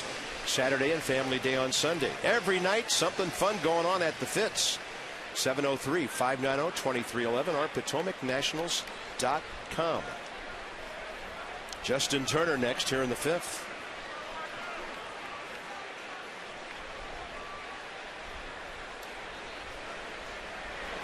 And we wish the Nationals down there well in their quest to get a new ballpark. It's been in the news this week.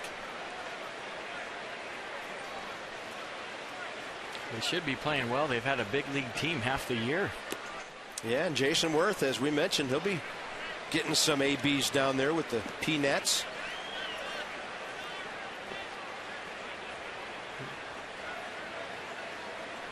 As we mentioned last night, there's winning and contending as a team taking place all over the Nationals organization. That ball off the glove of Ryan Zimmerman. Justin Turner checks in with a base hit, and Ryan chases it down in the outfield. They'll give him a base hit. If Ryan Zimmerman can't glove it cleanly, most probably no one can. 1 on 1 out for the Mets, who now have 9 hits. And that'll bring in Josh Thole, the catcher. Meanwhile, in Atlanta, game flying down there. Bottom of the 7th. And behind Tim Hudson, they lead the Giants 3-1. Freddie Freeman has homered again today. His 13th, and David Ross giving Brian McCann a breather today, has hit his 5th home run.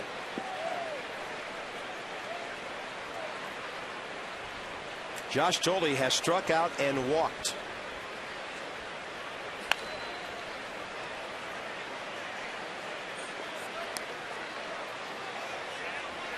Steven Strasburg and Tommy Hanson tomorrow night. Braves will be here for the first of 4.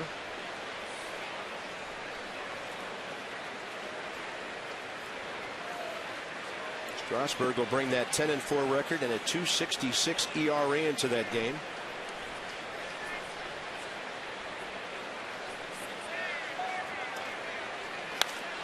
And a drive to right. That's over Bryce Harper. One hops the scoreboard. Runner approaching third. Turner. Tim Tuffle holds him as Harper hit the cutoff man. And now the Mets have second and third, 1 out with R.A. Dickey coming up. And Josh Thole with another good swing. Usually he's an opposite field guy, but he gets a fastball in the inner half, looking for it in there. Rides it over the head of Harper. Bryce does a nice job of getting it back in, but the damage already done. Second and third, 1 out here in the top of the 5th. And you got to bring the infield in here. R.A. Dickey, the pitcher, he can handle the bat. 0 for 1 with a sacrifice today. Should be swinging away. Bunting up 9-1 wouldn't sit well with a lot of people. Now, they're probably going to swing away, and I think the Mets are a couple runs away from Davey Johnson having the opportunity to maybe get a few guys off their feet today. The guys that have been grinding it out, like Ryan Zimmerman, Danny Espinosa, I probably can't get him off his feet because of the injury to Desmond, but, you know, maybe even Bryce Harper. Yeah, the Nats, if you look at the extra men, if you don't want to use Sandy Leon, who was activated today, for Solano, you've really only got Mark DeRosa and Tyler Moore. But a good point, FP, to get some guys off their feet. You put DeRosa at third base, Tyler Moore in the outfield, maybe even get Adam LaRoche off his feet at first base. No balls and 2 strikes. And Dickey will foul one away. Now, fortunately, this year, as we mentioned, this hasn't happened much. But last year, Davey would handle situations like this. And he always made a great point. Sometimes at this level, you have to learn how to lose a game so you live to fight tomorrow and the next day and the day after that. Yeah, with 4 games coming up in 3 days, I would not be surprised if some guys call it an early day. 0-2. Dickey grounds to short. Runners are staying. Espinosa fires to LaRoche. 2 down.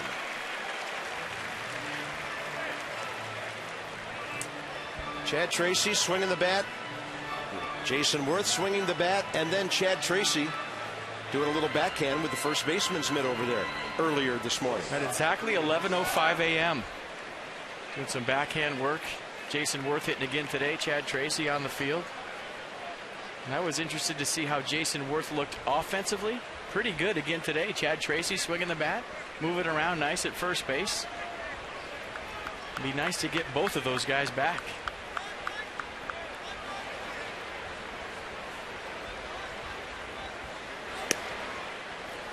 Fastball up and into Ruben Tejada. 2 for 3, 2 runs and RBI today. Nobody in the Mets lineup coming into this game had more than 2 hits in this series. And some guys like Tejada and Torres have certainly taken care of that, as well as Ike Davis. It was all David Wright for their first 2 games.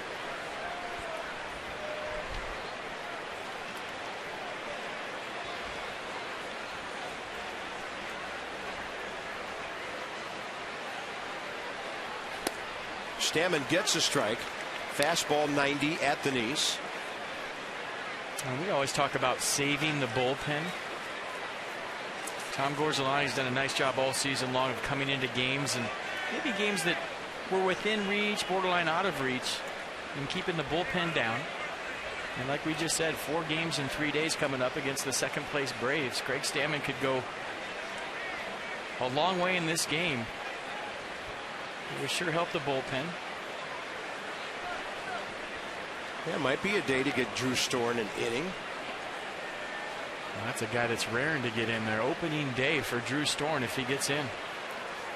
The Nats have only given up double-digit runs a couple of times this year. 11 to Houston back in April, and then that crazy 11-10 game at Colorado. Well, the staff has been so amazing, especially the starting rotation, that when they give up 4 or 5 runs, you're thinking, wow. You know, usually a rough day for them is 3 or 4. 2 balls and a strike. Craig Stammen to Ruben Tejada.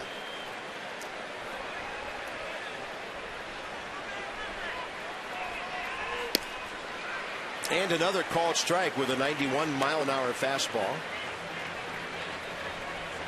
Ruben Tejada's taken 2 fastballs right down the middle and hitting counts in this at-bat with runners in scoring position.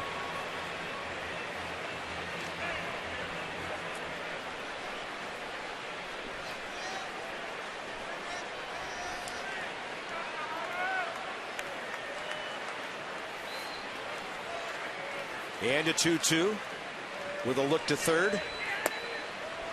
Count goes full.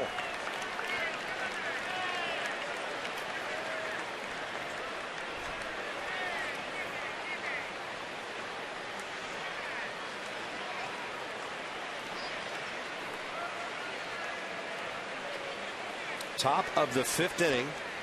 Mets on top by 8, out hitting the Nats 10-4.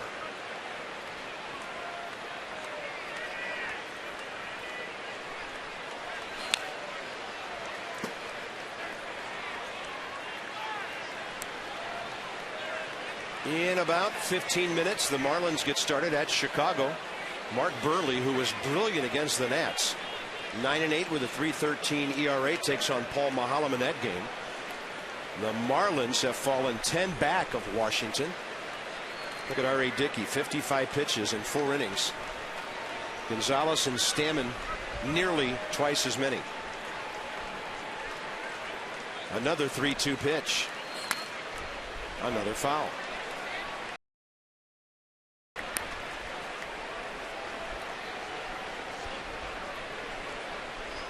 Yeah, tough day to have a short bench. Guys have been standing on defense a long time. Perfect opportunity, like we talked about, to get some rest, but not a lot of opportunities to get in there.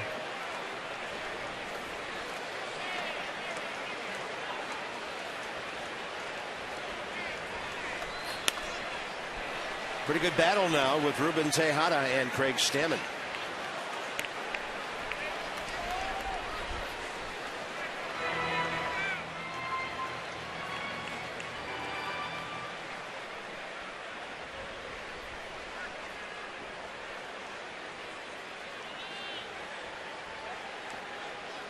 They play him straight away in left and pretty much in right. Center fielder Roger Bernardina.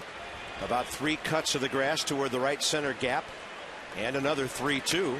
Finally, Stammen gets one by Ruben Tejada. For the first time today, the Mets do not score, and they lead 9-1 halfway through this one.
On to the bottom of the 5th inning. Well, there's no mercy rule in Major League Baseball.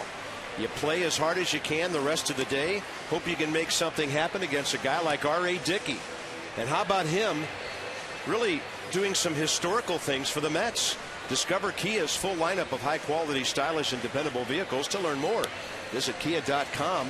And first 18 starts comparing beautifully with Tom Seaver in the Amazons World Series run of 1969, and then Dwight Gooden 16 years later.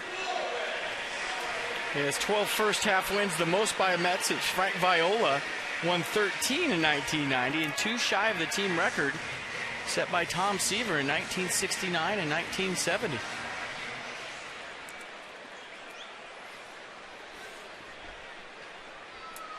Jesus Flores.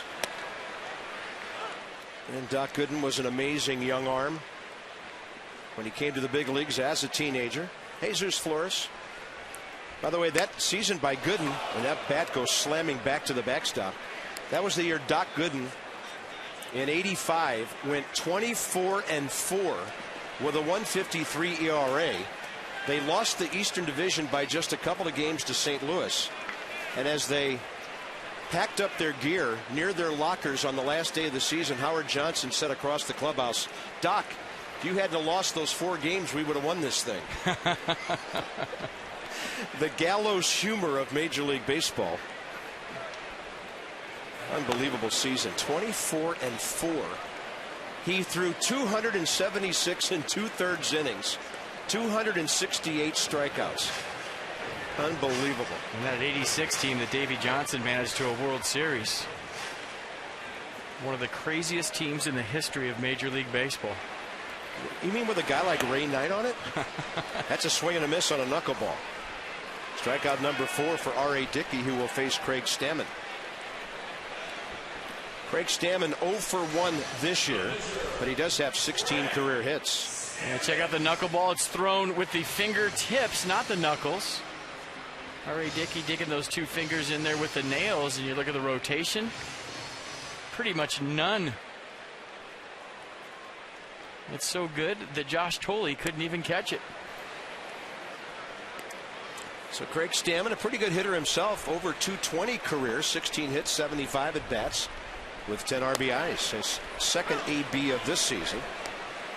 And we saw Craig as a starter swing the bat well.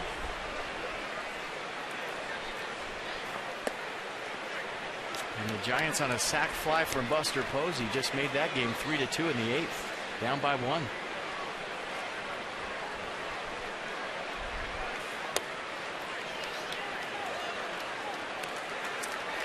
There'll be some series in August when the Nats go to San Francisco after having swept the Giants here. Stammen will get this one by the mound, but not by Dickey. Look at that play, but he pulled Ike Davis off the bag. So Craig Stammen could get a base hit. Let's see how they score. Dickey off the mound might have had a little more time than he thought. Through the sidearm throw to first base. And maybe when you throw so many knuckleballs, you throw one conventional style and you forget how. You see the short arm stroke right there.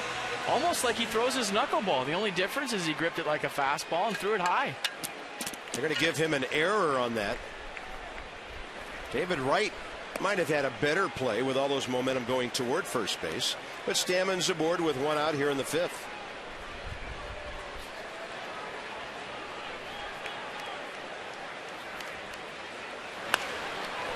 And Lombardozzi 2 left for Jason Bay. 2 outs. Bringing in Bryce Harper. July 22nd, the Sunday game. The Braves will be here. First 10,000 fans. 22 and under receive a kids t-shirt presented by the Potomac Nationals. You must enter through the center field gates to receive that item. Nationals.com/tickets, and some restrictions apply. I have one right here. It has script Nationals across the front with top prospect underneath. 2 words I never heard. And a curly W down the left-hand corner. Is that a P-Nats logo on the back? It is. It is. They've got a neat logo down there. It's a red, white, and blue letter P with some stars and stripes in it. I'll see if it fits. It's been a while since you've been 12 or under. And that's on the inside corner. I hope if that P gets this thing on, we may not be able to get it off him.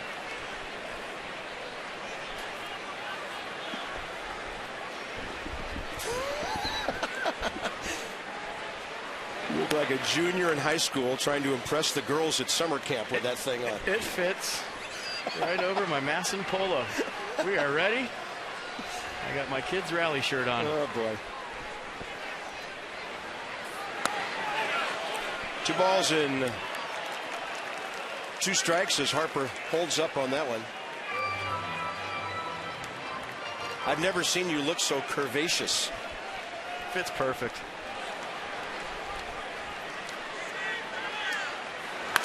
Harper drives this one to left with Jason Bay's right there. And the Nats will go quickly in the 5th inning. They've stranded 4.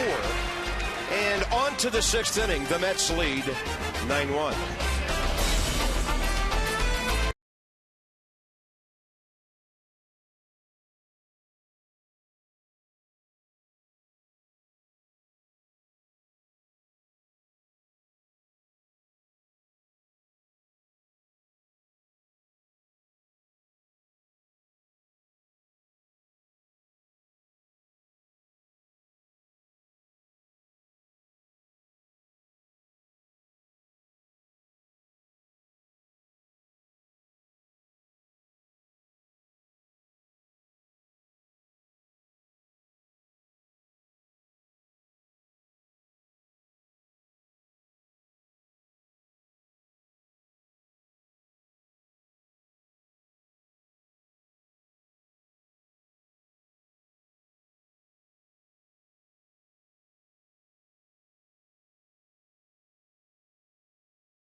This ball game on to the 6th inning, and the Mets lead 9-1.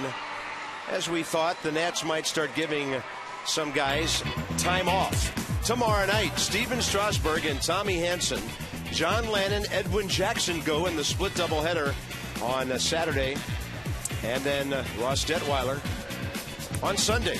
Our friends from DC 50 will join us, and it's on to New York for the first of 3 against the Mets. So there's your next 5. And, of course, Johnny and Ray, Nats Extra, 30 minutes before every game, and then for 30 minutes or so after every Nationals telecast right here on Masson. There's Mark DeRosa giving Ryan Zimmerman the rest of the day off at third. And that's good for both of them. Mark needs some time on the field, and Ryan needs some time off now. Well, the matchup for the Braves series is Strasburg versus Tommy Hanson, John Lannon versus Ben Sheets, Edwin Jackson versus Randall Delgado, and Ross Detweiler versus Jar Jurgens.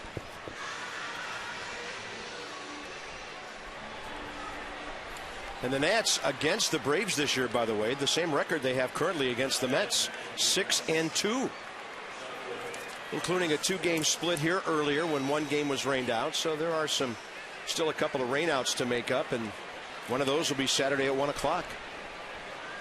For the Mets, top of the 6th, Andres Torres, perfect day, single, double, walk, 3 runs scored. This time he bats from the left side. And he was actually the second man to face Craig Stammen after the Tejada base hit in the 4th, right before the crushing 3-run homer by David Wright that turned this one into a rout, at least for now. Serious jam job there. Mark DeRosa, foul ball. He gets a touch, 1 out. Well, the Mets box score, just kind of start with Mr. Wright and go on from there. 2 homers, 5 RBIs, walked intentionally in between, but also Ike Davis, a big 2nd inning solo shot, and later an RBI single. Not to be forgotten, the Mets are 4th in the National League in runs scored, 6th in batting average.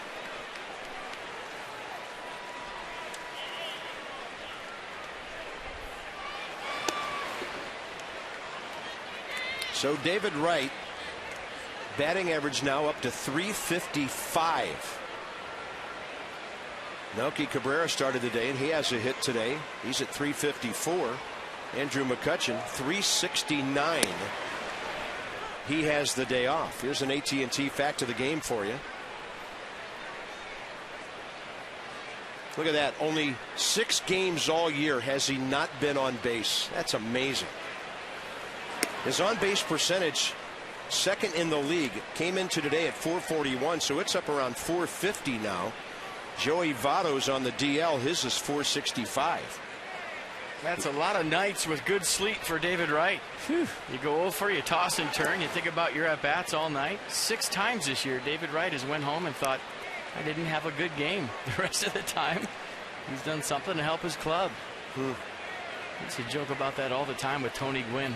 It must be nice to go home with 2 hits every single night.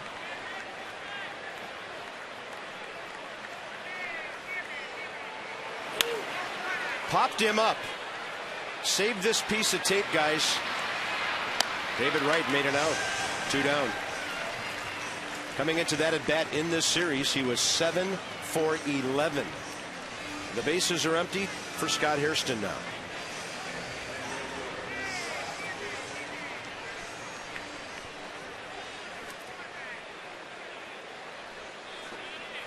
And by the way, Ryan Zimmerman will sit down today with 2 hits. So his batting average approaching 260 now.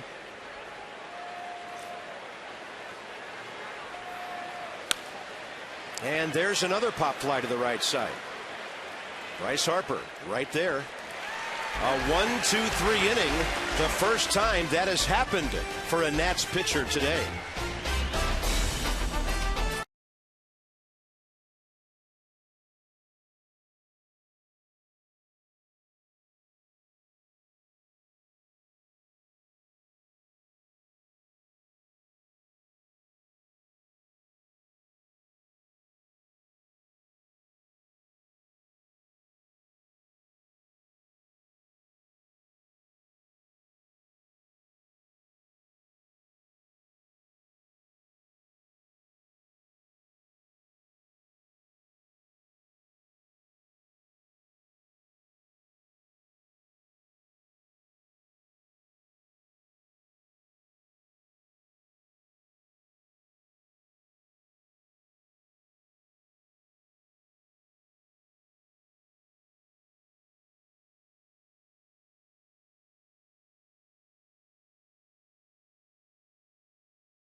Day out in the red loft, red porch area.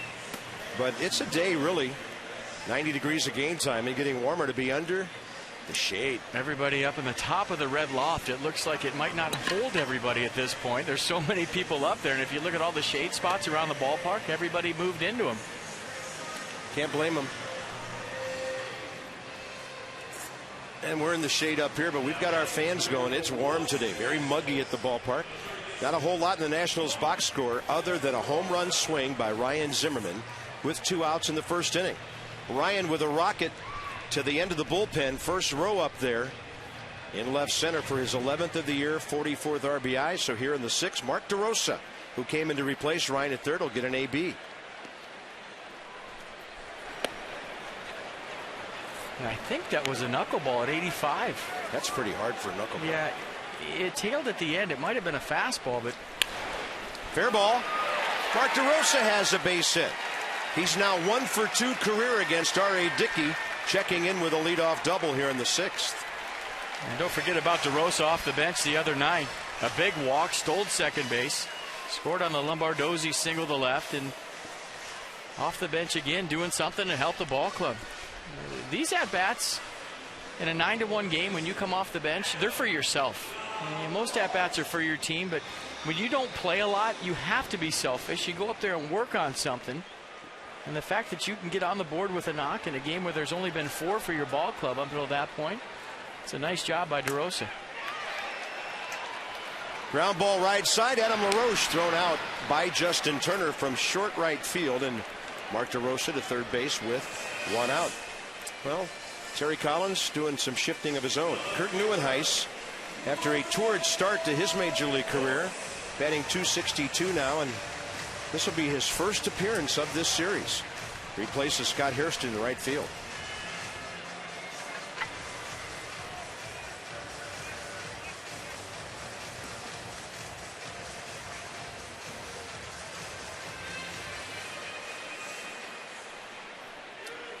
An RBI opportunity for Michael Morse, who has 18 of them on the year. Mike tried to let that ball get deep, and then he fouled it off.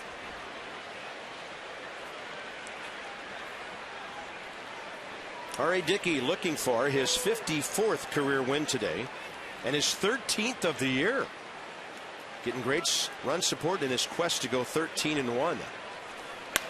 Morse will drive this ball to right. Neuenhuis to his left. DeRosa tagging. Mark moving well, scores easily, and the Nats are back on the board. It's now 9-2. Good piece of hitting by Michael Morse. Take that knuckleball the other way. And they all add up. You want to tack on earned runs to a guy on the mound. You never want to give up. Every at-bat counts, all the cliches. But give Mark DeRosa some credit off the bench. Nice job with the double. Good hitting by Michael Morse. And Danny Espinosa is going to bat right-handed against R.A. Dickey. Good time to test it out, right? Why not? We talked about it earlier that this could be a prudent thing to do. And we'll see how it turns out. One at bat, a small sample, but in a 9-2 game, why not? Danny, by the way, all season long has been good and consistent from the right side. 301, 28 for 93. And you told me that you ventured into this territory a time or two as a player, right? Yeah, Tim Wakefield needs to turn around the right side, try to get that knuckleball up and get on top of it. That ball ripped, and the experiment works. And that's his first hit in 16 at-bats against R.A. Dickey, and it comes on the right side. Yeah, you're right. He was 0 for 15. And Danny and I have talked about that before against knuckleball guys. And Rick Eckstein trying to get him to try it. He finally does, and guess what? He'll never hit left-handed against R.A. Dickey again. It just feels so weird for a switch hitter to go up there and stand on the right side of the plate and see the ball coming from a right-hander. Bernardina trying to drop one into left. Jason Bay on the run. And the Nats will be limited to a run on 2 hits in the 6th. The Mets still in control, leading 9-2.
Station for you.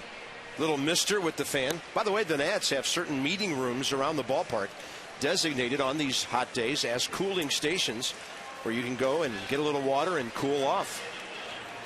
May need it for the first game of that doubleheader on Saturday. First game at 1:05. Come and watch John Lannon cheer John on in his return to the major leagues. It's a makeup game from June 1st, game 2. The Nats live postgame concert afterwards with the Wallflowers. Only a ticket for the night game gets you into the concert. So separate admissions. The ballpark will be cleared after the first game. Bob will be playing his guitar on the field between games if you want to stay after game 1. No, I'll be on the center field plaza with my guitar case open for donations. And if you want to pay me to shut up, I'll take those too. Free scorecards between games in the Bob Carpenter concert after game 1. Yeah, we'll see how many people show up for that non-happening. So Sandy Leon gives Jesus Flores the rest of the day off. Good to see Sandy back in the big leagues after that horrible accident he had. Just a couple of innings into his major league career, getting wiped out at home plate. And now Jonathan Solano, saw him all bandaged up this morning. His left side all wrapped up because he has an oblique problem. Christina, I know you were at Sandy's locker this morning to chat with him about his return. He was all smiles, Bob, to be back in this clubhouse today. He got the call yesterday. Unfortunately, it was because of Jonathan Solano getting injured, but he said it's an opportunity for me. He was asked, when you went down after just several innings in your big league call-up, were you thinking that the window of opportunity was closed? He said, absolutely not. I was very optimistic. I got right to work healing my ankle. He says he's feeling great. The ankle feels great, and he's happy to be up here and start playing a full 9 innings eventually when it comes to getting in games. Good for him. And by the way, he also said Akron, Ohio is now his second favorite city in America. Washington's number 1. Both times he got called up, the Syracuse ball club was in, or rather the Harrisburg ball club was in Akron. And Henry Rodriguez will evidently do some work after Craig Stammen here. So Sandy Leon, we welcome a very nice young man back to the big leagues. Good for him. He'll be the leadoff hitter in the 7th, by the way. And the hitter is Ike Davis, who did big time damage early. Leadoff homer in the 2nd and an RBI single in the 3rd.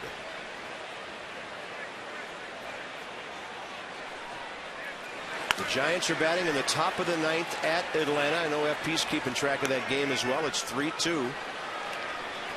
And I'm going to check to make sure Craig Kimbrell is in that game, which you would expect he is. Facing Gregor Blanco right now. And I think that game might be going final here any second. It is a final 3-2. Braves win it. And a little tapper that Stammen grabs over on the first base side of the pitching mound. Sandy Leon.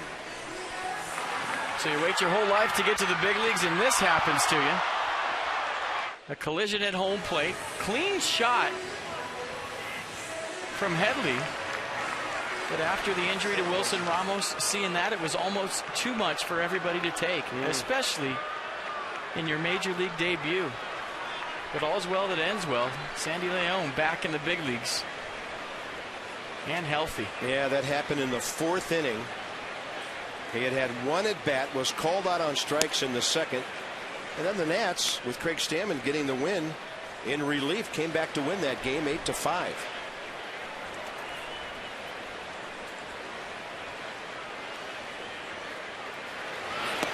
We'll have more on Sandy when he comes up and bats here in a moment. Justin Turner 1 for 3 with a base hit.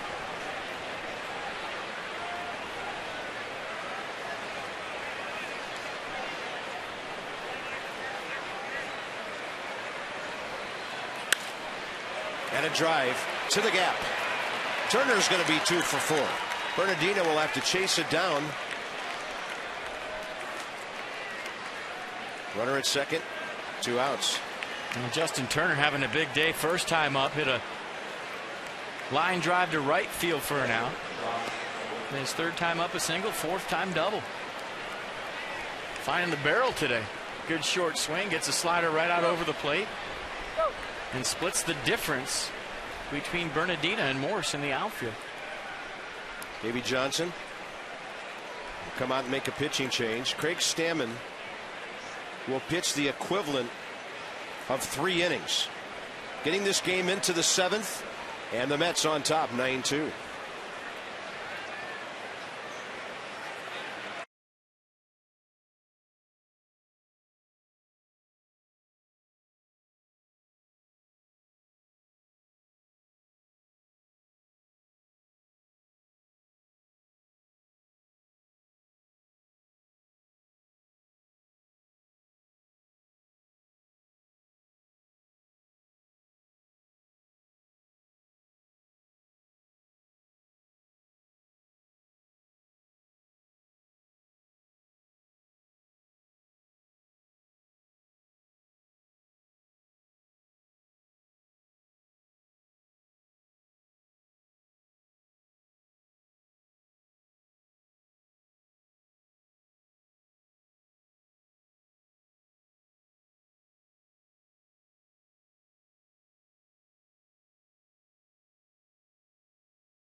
Mason. So here in the 7th inning, the Nats are just trying to play this thing out, get some things done, give some rest. It looks like Adam LaRoche might be the next one to get a breather, as Tyler Moore will come in here on a double switch, and Henry Rodriguez will get some badly needed work. Craig Stammen got 10 outs at least to get it to this point. Yeah, Stammen did a nice job. Hand it to Henry Rodriguez. I mean, what are you going to do? We don't have too many games like this where the Nats aren't in it, so you just get yourself back into the clubhouse, live to fight another day, and you got the big 4-game series coming up with the Braves and Tommy Hanson tomorrow night. Including that day-night doubleheader on Saturday. I, for one, am really looking forward to seeing John Lannon back in the big leagues. It may be one start, but it may be a preview of what he does for this ball club in September. And you never know, right? You get a shot, you get back up to the big leagues for John Lannon, a wonderful opportunity. We're excited just to see the guy in person. He's going to pitch, but we miss John Lannon, so it's going to be great to see him. Runner at second and 2 outs. Josh Tolley takes a strike from Henry Rodriguez, whose last appearance was a scoreless inning with a strikeout at Miami on Sunday. And he pumps a couple of strikes in there, and when he does that, aren't too many major league hitters looking forward to facing him. Opponents only hitting $172 against him this season. 99 miles an hour. Ball 1.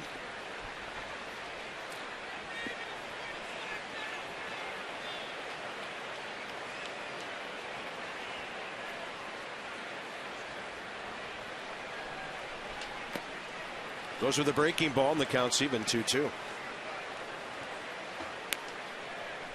Well, nothing new about this. 7th inning, and R.A. Dickey still in the game. R.A. Dickey has gone 7 innings or more 11 times this year. He's gone 8 innings or more 5 times, and he has 3 complete games. 2 of them shutouts. Rodriguez can't reach it, but Lombardozzi comes in to grab it on the run, and this one gets to the 7th inning stretch. It's been all Mets from the get-go. It'll be Leon, Moore, and Lombardozzi coming up.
NYN.com today. Our game summary, it's about an early swing from Ryan Zimmerman. Some excitement on the bases for Andres Torres, but really the guy that the Mets revolve around is David Wright, especially in this series. Yeah, homered his last at-bat last night in the ninth. First at-bat today over his own bullpen in left field, so that's 2 consecutive home runs.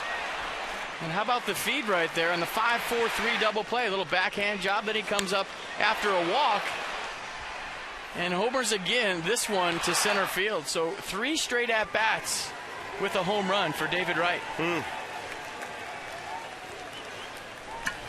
So David Wright in this series, 7 for 12, 3 home runs and 6 RBIs. And by the way, he added 2 more extra base hits onto his total today. He has 46 on the year, and that's number 2 in the league now, behind Joey Votto, so he's number 1 among players that are active right now. I'm thinking that Drew Storn might get a chance to pitch in this game. Looking in the Nats bullpen right now, he's starting to stretch out a little bit. So for those of you that have missed Drew Storn, you might see him in his 2012 debut here today.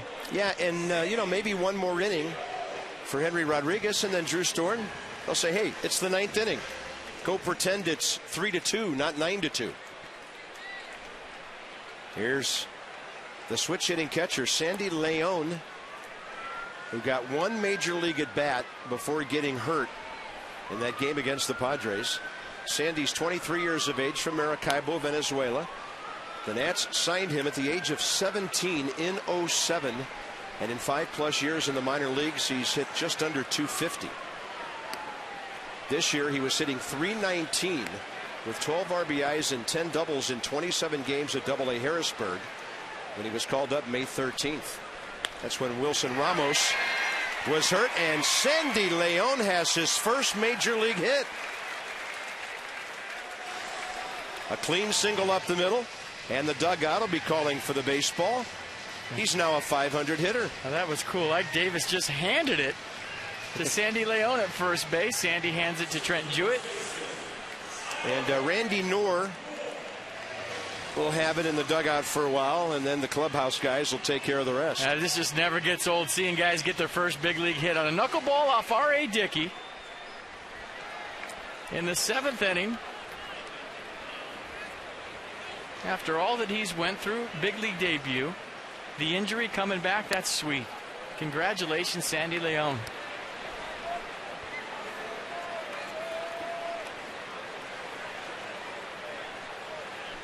Here's Tyler Moore's first at bat of the day. And right now, R.A. Dickey is in quick work mode.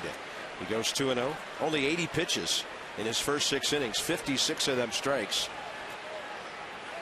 And Tyler Moore will have a base hit to left. The greatest comeback ever started with Sandy Leon's first big league hit. I can see the headline tomorrow. Why not? Top of the order now, Steve Lombardozzi. Well, at least you'd like to make the Mets sweat this thing out a little bit, get their bullpen working. You get into their bullpen, you never know what's going to happen because they are beleaguered out there. Or get Bryce Harper up with the bases loaded and see what happens.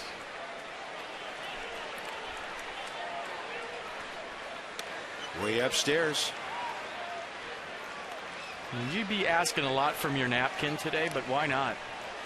Dan Warthen, the pitching coach, will make a visit to give the left-hander Tim Burdack, Tuesday night's loser, a while to get loose. The key to getting the Mets late is to get within a run or two because they don't have a true closer. Frank Francisco on the DL with his 18 saves. Bobby Parnell has struggled. Ramirez has 1 save. John Roush has 1. I would imagine with R.A. Dickey, the arm doesn't get tired. The fingers do. The longer you go into the game. Yeah, that would be interesting to ask him about that. The more you're pressing your fingernails into the baseball, the more you're pushing your index and middle finger out towards home plate on release. You would think that would be the part that fatigues, not the arm. And maybe the legs, too. I don't know if our knuckleball pitchers become their own manicure expert. How to keep the nails and all that. I mean, it sounds funny, but that's very important. And there's Ramirez now joining Burdak. And Lombardozzi can't get that one upstairs. One out for R.A. Dickey, strikeout number 5. Bryce Harper is next. And some of the campers here who are older than Bryce Harper, at least some of the counselors are, want to see this young guy do something big today. Well, I'm all for home run camp right now. Probably for a lot of these kids, their first chance to see in person the young man they've heard so much about.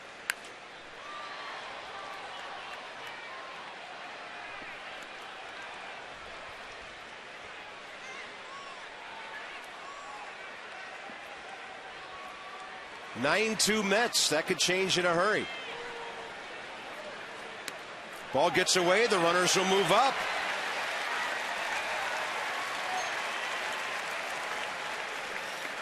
They're going to call a pass ball on Josh Thole.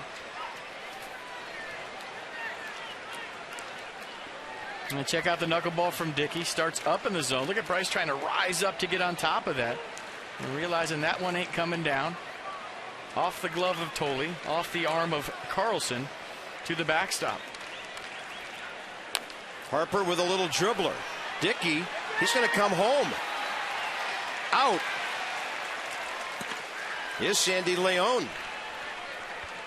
So a 1-2 fielder's choice with a tag required. It's so hard to hit this knuckleball. Bryce Harper with a big swing, just a little tapper out in front of the plate. And R.A. Dickey saying, you know what, that's an earned run, and I'm going to throw that home. And watch the motion again from Dickey. He has a tough time throwing the baseball. That is a funky looking throw to home plate. We saw him throw one away to first base already, and maybe there's a chink in that armor to where if you bunt a ball on him, he can't throw to first base. The throwing motion from Dickey today, very, very weird.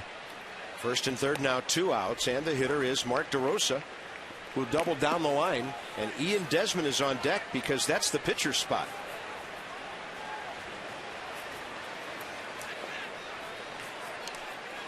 Ian told me this morning, he said, I want to play, I can play, but it makes all the sense in the world to be careful because the team's winning. And the Nats need Ian Desmond for the last 2.5 months. No doubt about that. Well, if that thing blows out, it's a month or a month and a half. So why would you take a chance with winning the first couple of games of a series? The more rest you can give that thing, the better.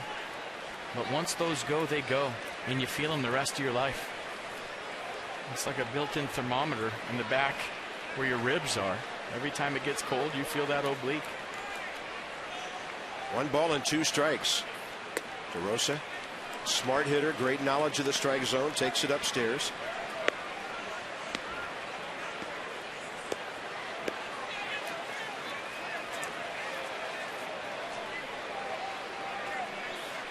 DeRosa jacks one to left.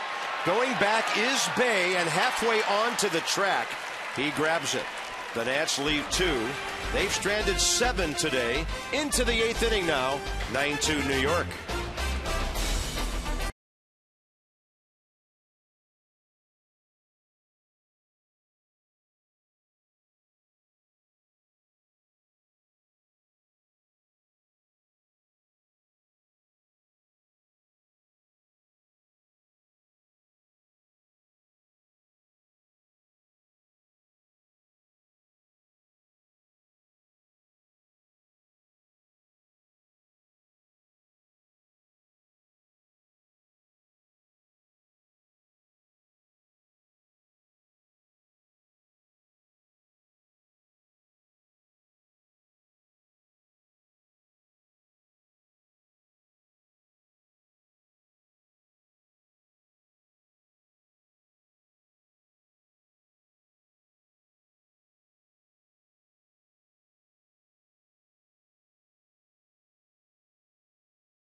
We used to call him Clip and Save. Tyler Clippard, Drew Storen, best of buddies, talking about gripping the ball, talking about what's going to happen. And Drew reactivated today. So closing time, look at these guys and the saves. 15 out of 17 for Clippard this year, and Storen career. Actually last year 43 for 48, and in his career overall does have 48 saves.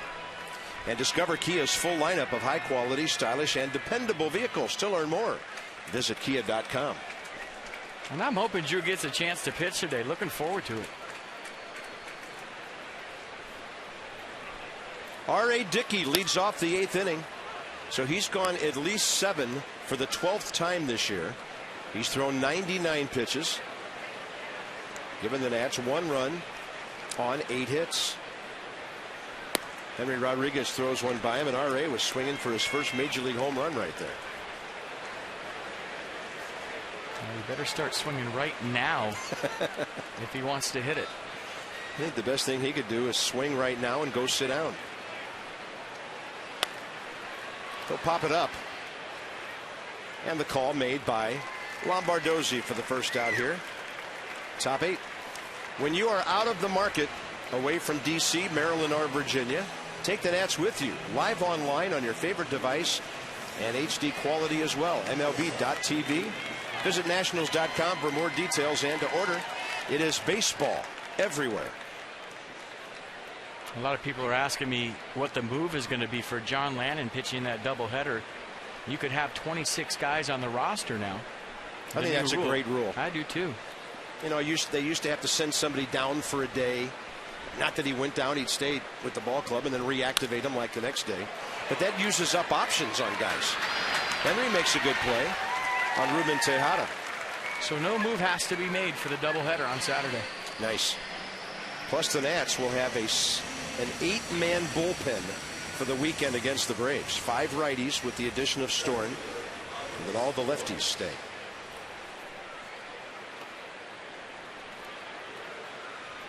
This whole thing would be a lot easier if Ian Desmond could get himself back into the lineup. Well, they've got to be careful with him. Here's Andres Torres.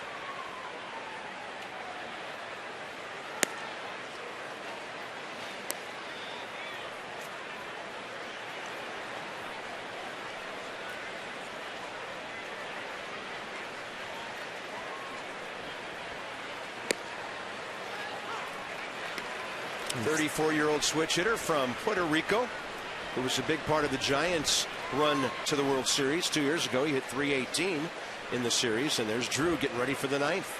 He's got to be nervous. There's got to be tons of butterflies going on down there. You work so hard after surgery to get back. All the rehab and all the hours you spend by yourself trying to get strong again, and going down to the minor leagues and getting your baseball skills going. Everybody else, mid-season form. Drew Storen, it's about to be opening day. Henry Rodriguez, meanwhile, trying to retire, his 4th consecutive batter.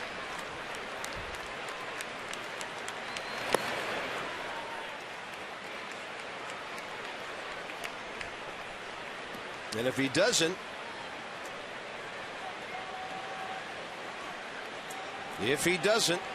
you know who's waiting.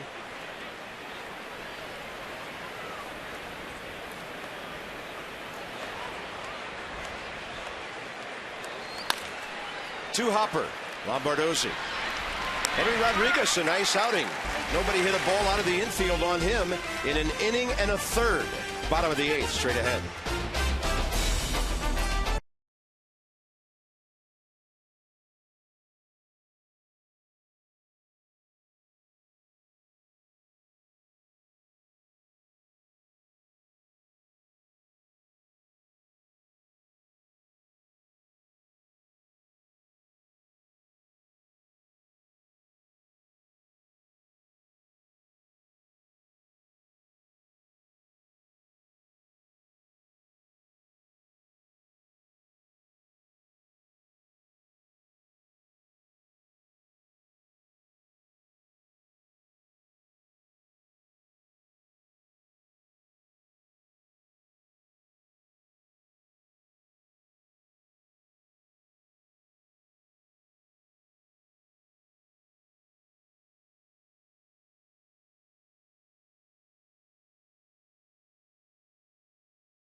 on Masson, brought to you by Dodge.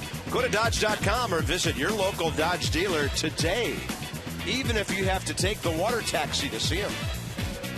A little cooler out on the water, hopefully, today. 90 at game time, warmer than that now at Nationals Park. Bottom of the 8th coming up.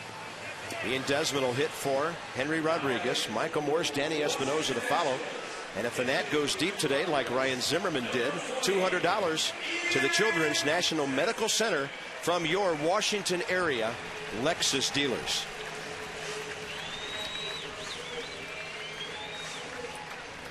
Ian Desmond's second appearance in this series.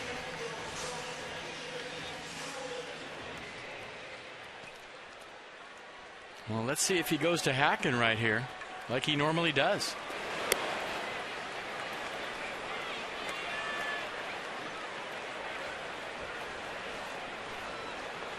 First pinch hitting appearance of the season.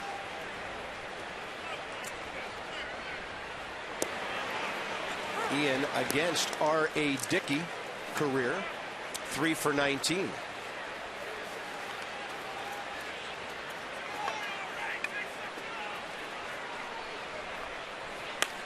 How about that? What a good swing.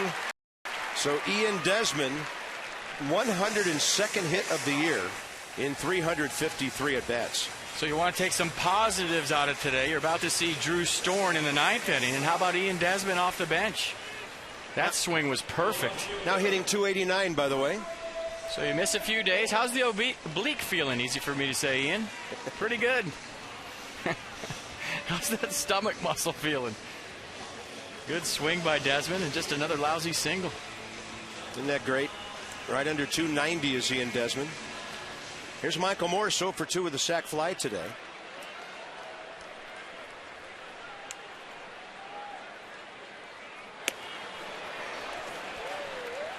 With the Braves coming into town for 4 games, the fact that Ian Desmond walked up there, looked healthy, and smoked a single up the middle, that's something to look forward to tomorrow. Sure is.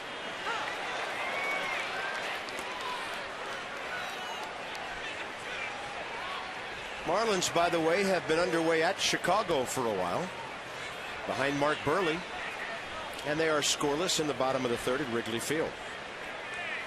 0-2 quickly to Michael Morrison. That one is just off the plate. That game in the bottom of the 3rd with Mark Burley pitching, probably about 20 minutes old.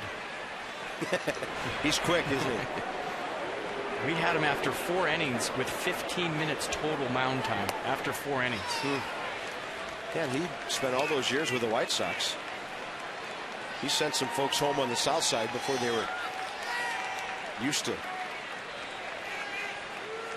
Sent some of them home about the time of the usual 7th inning stretch. Well, he could never pitch for the Dodgers because nobody would ever see him.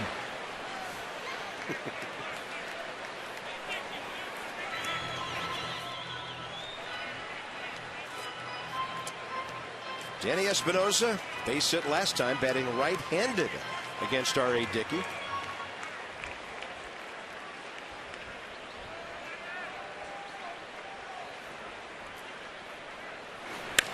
And Morse will lace one to the gap in right center.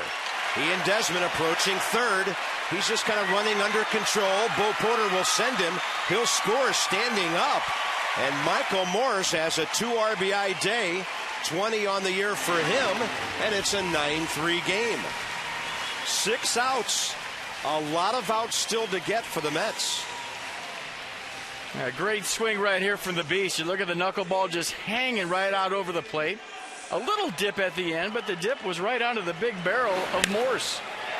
Splits the gap in right center field, and you knew Ian Desmond was going to score easily. And you also knew that the Nats wouldn't go away quietly. So here's Danny, 1 for 3.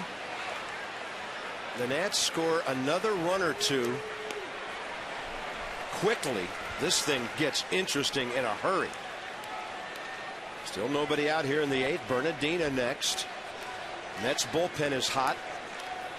And R.A. Dickey's up to 107 pitches. 109 now. The most he's thrown this year, 117. And that's been a while. That was May 6th against Arizona. He threw 116 3 starts ago at the Dodgers in a lopsided 9-0 win. So he's been over 110 pitches 3 times this year. And today will be number 4. Espinosa with a chopper, and there's nothing Morse can do on an easy play for the first out. Bernardina next. Today's copyrighted telecast presented by authority of the Washington Nationals and may not be reproduced or retransmitted in any form, and the accounts and descriptions of this game may not be disseminated without the express written consent of the Washington Nationals. 7 1/3 for R.A. Dickey. So the Nats are into the Mets bullpen. You never know. Don't go anywhere. You've learned that by now, haven't you?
Braves will be in town. It'll be Tommy Hanson.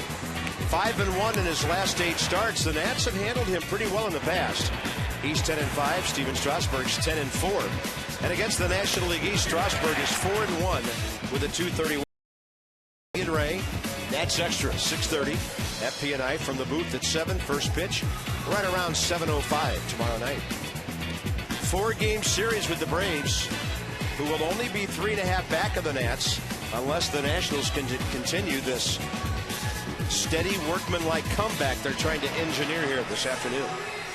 So Michael Morse has driven in 2 runs. He's at second with 1 out. Roger Bernardina coming up. It'll be a lefty-lefty matchup with Tim Burdack, who had a really rough outing here on Tuesday night. Yeah, 3-pitch guy, fastball, slider, change. Fastball in the upper 80s, slider in the low 80s. Same with the change. He gave up the base hit to Solano in the 10th, the triple by Harper that tied the game. Intentionally walked a couple of guys, got a ground ball, and then they brought in Pedro Beato, who threw the wild pitch that gave the Nats the win. So here's Roger, 1 for 3 today. David Wright in the baseline, off the bag between second and third. Everybody else playing back. Bernardina trying to drag a bunt with him over on the first base side. He popped it over the screen. And a reminder that Sandy Leon, the young catcher who is on deck, is a switch hitter. I saw a stat the other day. Roger Bernardina was 7 for 16 in base hit bunt attempts last season, and he's 3 for 6 this season. Wow. That means half the time when he gets a base hit bunt down, it's a hit. This time he turns on one and fouls it.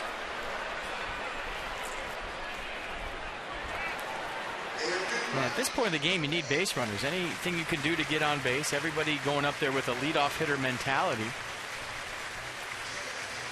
Keep the line moving. You never know what can happen.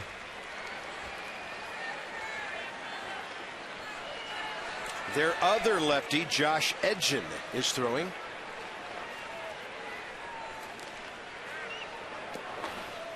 Well, we've seen it in this series. Terry Collins He'll use anybody, anytime off his bench to make a comeback.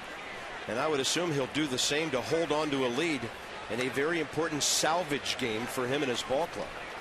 The Mets are trying to break a 6-game losing streak. They've lost 7 of their last 8. This is a must-have for them today.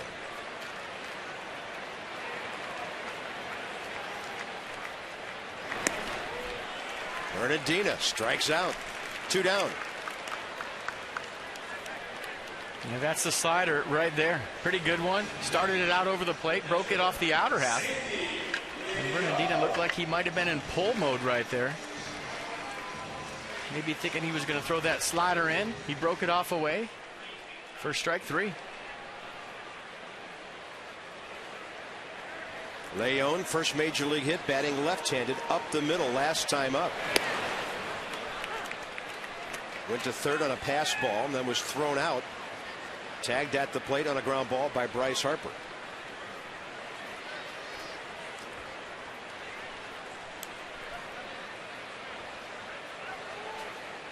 Nice to get knocks from both sides of the plate. And sort of your first big league game. That's outside, 1-1. Big crowd today. And the reason we didn't see all of them, a lot of them are up in the shade. 36,389 today, including all the campers. One of the big crowds of the year here.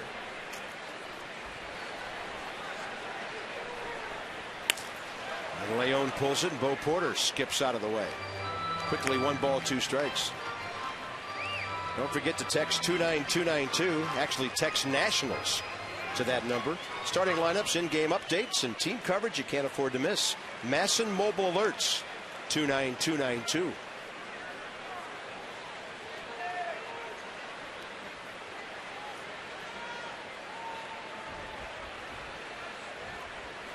Target is in. Leon pulls it.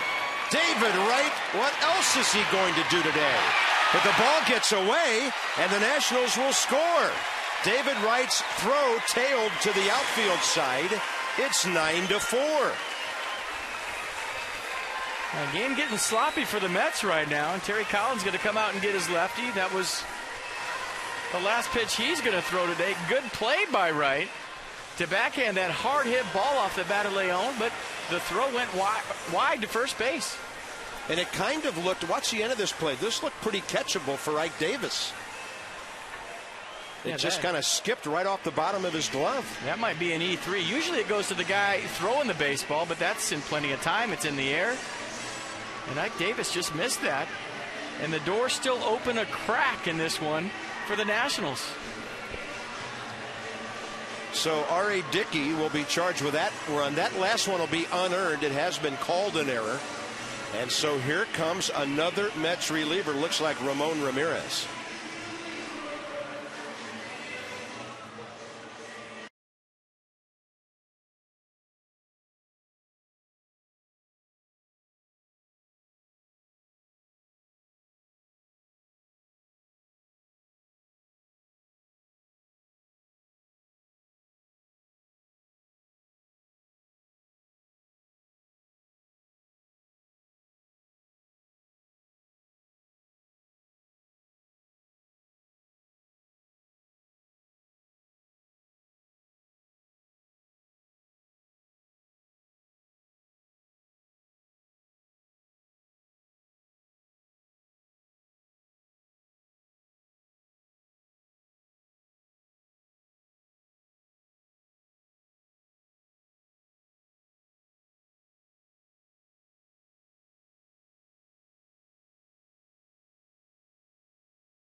Mets are still alive, and it's only the 8th inning, and they are one swing away from making this really interesting. The Washington area Toyota dealers helping children receiving medical treatment with their families at the National Institutes of Health. A donation to the Children's NIH, $37 for every strikeout. Big spot for a power hitter, Tyler Moore, who faces Ramon Ramirez. And Ramirez, a 3-pitch guy, fastball, slider, change, fastball in the low 90s. Tyler Moore probably see fastball, slider.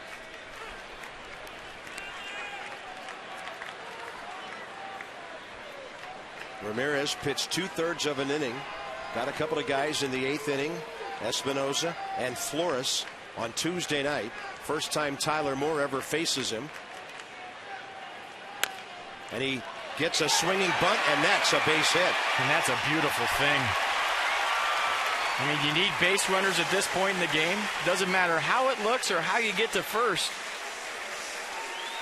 And Tyler Moore comes off the bench to play first base and goes 2 for 2.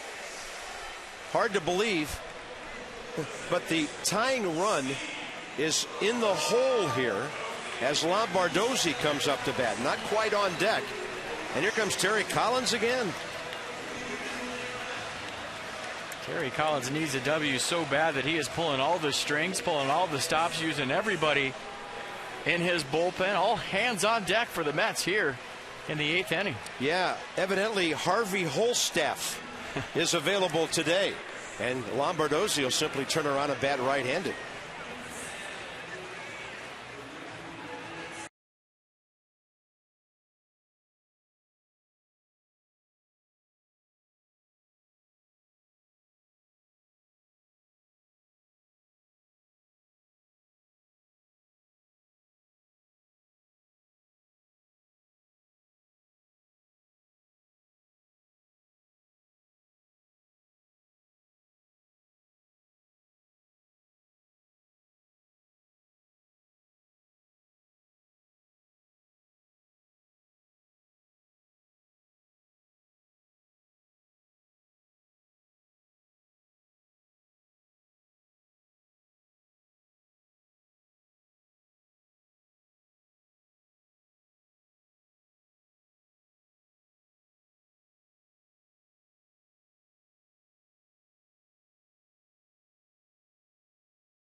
First and second, Steve Lombardozzi due up. And how about the last couple of nights for Lombo?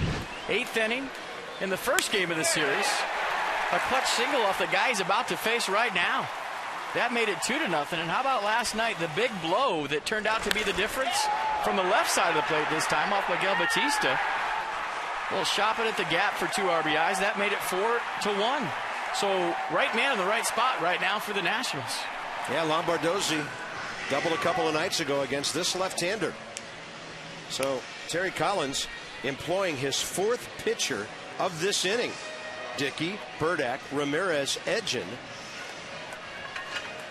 And of course Bryce Harper is next left-handed batter. So a huge at bat for Steve Lombardozzi with 2 men on. Yeah, Edgin, a 3-pitch guy. Fastball, slider, change. Fastball in the low to mid 90s. And maybe the computer sheet says turn Steve Lombardozzi around to the right side. But if you've been watching the Nationals the last week or so, his right-handed at-bats have been just as good, maybe even better than his left-handed at-bats. And on the left side of the field, they're playing Lombardozzi like he's a power hitter. Center field, right field, not that deep, but left fielder Jason Bay is. Lombardozzi takes a fastball upstairs. He's 1 for 4 today. There's the defense. And as far as the guys on base, not great speed with Leon and Moore, but they get an advantage because the infielders all play behind them. That's placed to deep short. The bases are loaded, And right now, this has to be driving the Mets crazy. The bases are loaded for Bryce Harper. A 2-out error, a swinging bunt, and another infield hit. And the tying run is on deck. Here we go. And the pitching coach is going to the mound. And Bryce Harper's at-bats have gotten better and better the last 3 or 4 days off of left-handers. So Lombardozzi coming through again, this time from the right side. About the late inning heroics here from 3 rookies. By the way, Bryce Harper hit the daylights out of the ball against Edgin in the 8th inning here on Tuesday night and lined out hard to Ike Davis. Leone a rookie on third, Tyler Moore a rookie on second, Lombardozzi a rookie on first, and how about the rookie at the plate? John Roush is up. Edgin retired Harper last night on a fly ball to right, so Bryce has been able to pull the ball twice against this left-hander. Bryce Harper goes deep right here. There's going to be a lot of yellow school buses whipping U-turns out in the parking lot. They're going to become cheerleading camp. First pitch. Outside for a ball. And, of course, if they lose Harper, right-handed batter DeRosa on deck, and that's why John Roush is throwing. The guy on deck has hit the ball hard twice.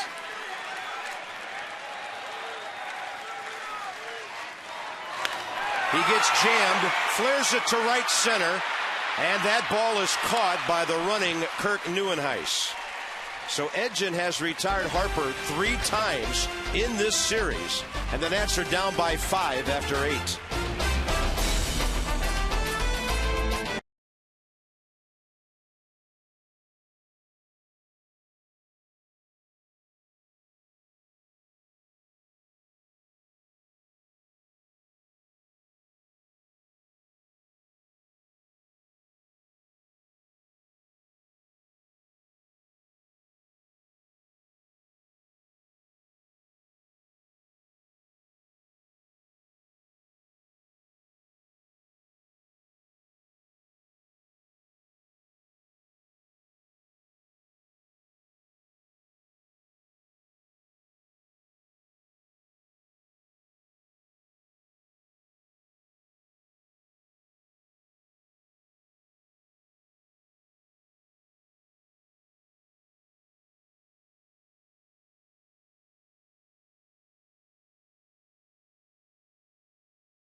Go to the top of the 9th, 9-4 Mets. Drew Storn on for his first appearance of 2012. Check out Drew Storn from last year. You know about the 43 saves, the 2-seam fastball slider, occasional change combination. There's the killer slider, as my partner calls it. So opening day for number 22 right now on the mound, and nobody more excited in this ballpark than Drew Storn. In his mind, this is a save opportunity, and I bet you there was a few more butterflies once the bases were loaded in the bottom of the 8th, thinking maybe I'm going to get a save opportunity today, but we'll keep an eye on the velocity, the control, and just the outing, the first one of the year here, opening day for Drew Storn. Well, he got to the major leagues quickly after throwing nothing but strikes in the minors. Fast-tracked after the Nats picked him up. Originally drafted in the first round, 10th overall player taken, not far behind Strasburg back in 09, after the Nats couldn't come to terms with their previous first-round pick, Aaron Crow. So this guy got signed and just whizzed his way through the minor leagues. Amazing. 64 strikeouts, 11 walks in his minor league career. It's always about throwing strikes for Drew Storn. All over the field now, changes for the Nats. Ian Desmond stays into play shortstop, batting fourth. That moves Danny Espinosa over to second base. Left field, Steve Lombardozzi for Michael Morse. So the pitcher's batting in Morse's spot. Oh, no, it's not Morse. It's Harper who's out. So Morse is in right field. The reason being, Michael Morse would be up third in the bottom of the ninth.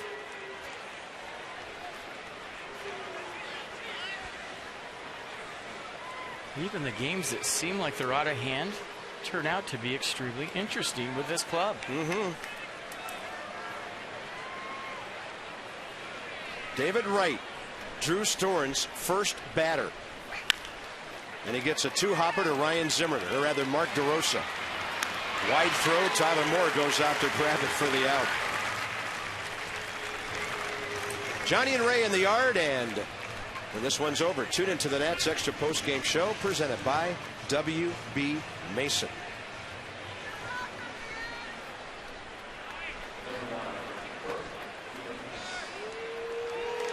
Well, so far, so good. One pitch, ground ball. Hottest hitter on the Mets.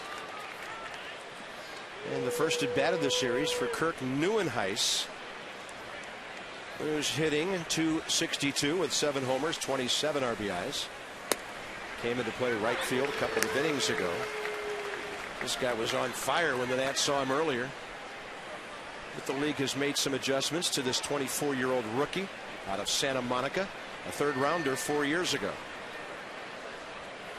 Hit his first major league homer against Edwin Jackson, April 9th at Citi Field.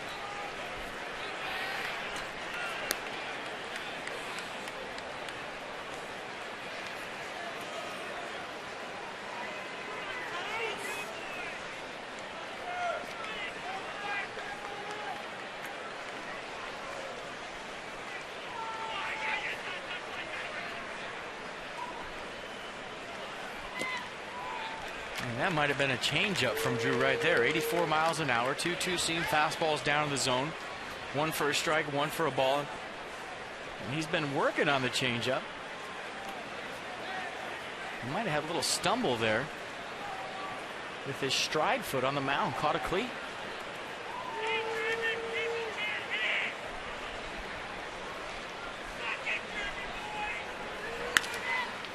Good tailing action on that pitch. 92 away. Desmond throws out Neuenhuis. 2 down. You know, that 2-seam fastball doesn't have to be 96, 97 to get outs. If it's sinking like that, tough to elevate a pitch. And if you're going to be a closer, you want to keep the ball in the park. You keep that 2-seamer down. It's a great sign. I'm waiting to see a slider from Drew Storm. Not a save situation for Bobby Parnell, but evidently he'll pitch in the ninth. DeRosa, Desmond, and Morse, the do-ups for the Nats.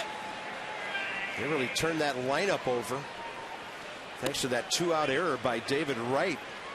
And there was the first slider from Storm. He backed up. Jason Bay 0 for 3 with a walk.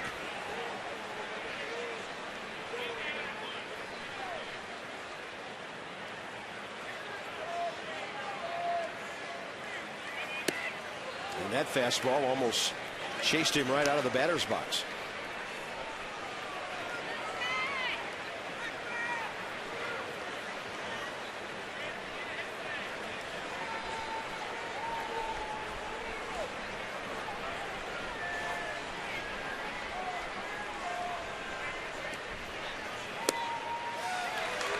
.92 on the fastball. Good location, good movement, down in the zone. Jason Bay asking Chris Comrie right now if that was a strike. Absolutely, good pitch. Pitchers will do that from time to time, swing at a pitch, turn around the home plate umpire and ask him if it was a strike.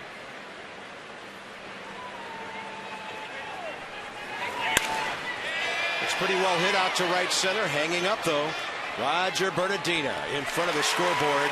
Welcome back, Drew Storen. With a 1-2-3 ninth inning, 3 right-handers coming up. Nats down 5.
Nationals Park on a hot afternoon.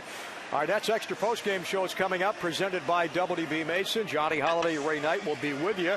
And a little bit too much R.A. Dickey and a tough one for Gio, but nice to see Drew in that ninth inning. Huh? Oh, great. Hey, you know, it's always about the positives.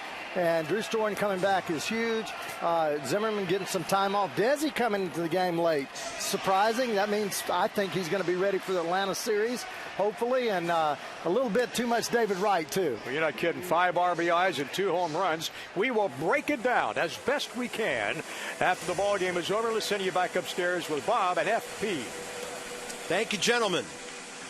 Bobby Parnell, not a safe situation as mentioned with a 5-run lead, but in save situations lately, just 2 out of 4. And the Nats got him the other night.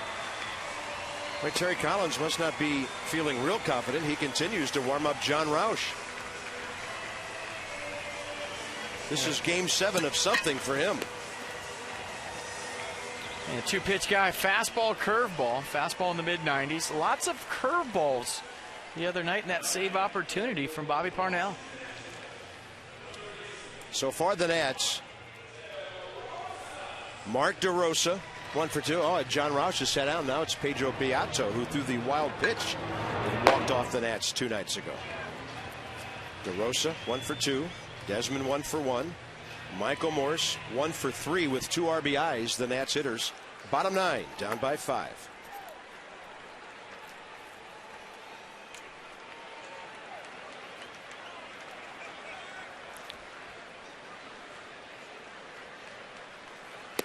It was nice, Ray, talking about the positives from today. Another positive is you get bench guys in the game who will probably play somewhere on Saturday in that doubleheader. Yeah.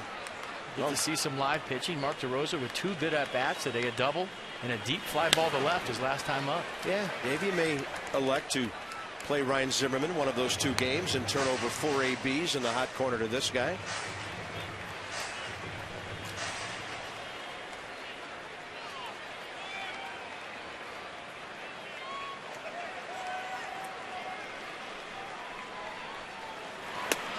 And Parnell with that 92 missing, not as hard as he usually throws. I don't know if he's taking a little bit off to try to throw it for strikes, but he's behind 2-1.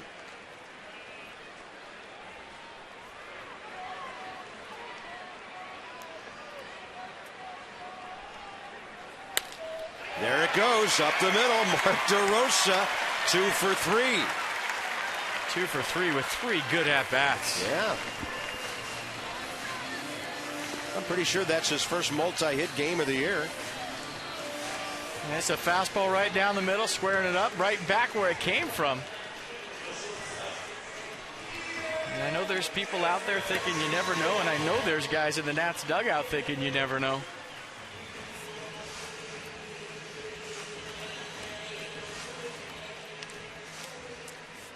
The Nationals have now out-hit the Mets 13-11.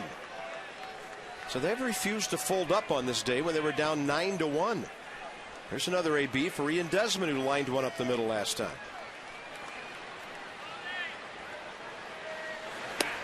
And a breaking ball is in there. Fastball for a hit right to the curveball. Saw that the other night.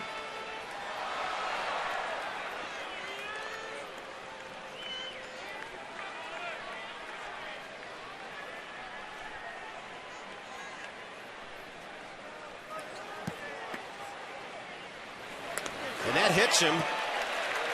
And as long as Ian's okay, that's as good as a hit or a walk for the Nats. 2 on, nobody out. And I'm telling you, the Mets are having a hard time getting these last 6 outs. We've seen a lot of teams have a hard time getting the last 6 outs against the Nationals this year, not just the Mets. So Michael Morse is next. And if Washington gets one more base runner, it could become a safe situation for Pedro Beato or whoever comes in. This is really something, the way this team refuses to go away.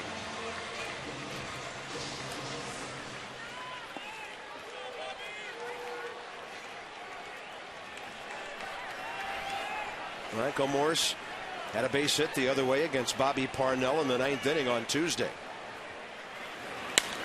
Goes that way and flies it to right. Tagging is DeRosa. He'll go to third with 1 out. Corner situation for the Nats with Danny Espinosa 1 for 4 coming up. Well, a busy stretch coming between first pitch Friday and last pitch Sunday. It'll be fewer than 48 hours. 4 games in that time span. How about that? And every pitch on Masson HD with yours truly and my trusty sidekick. Not just 4 games, 4 huge games. Capitalize huge. If you need some tickets, don't wait. That's a high strike call by Chris Conroy, the rookie umpire, on a fastball to Espinosa. Danny today 1 for 4 with an opposite field hit. He's hit the ball hard twice. Ever improving from this left side of the plate. And Parnell spins a really nice breaking ball in the dirt for him. 0-2.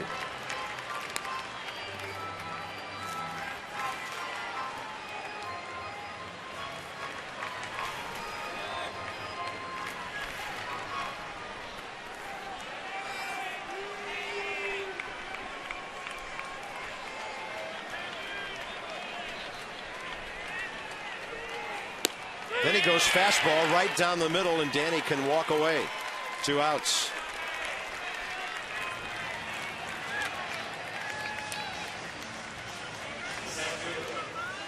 Yeah, the other night, Danny Espinosa off Parnell saw all curveballs. The last pitch he saw was a fastball. And he was on it. Clutch hit up the middle. Today, Parnell mixes it up.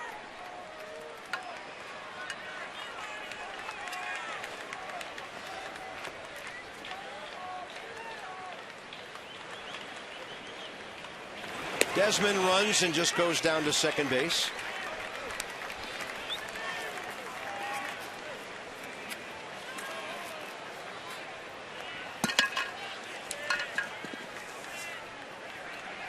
Roger Bernardino 1 for 4.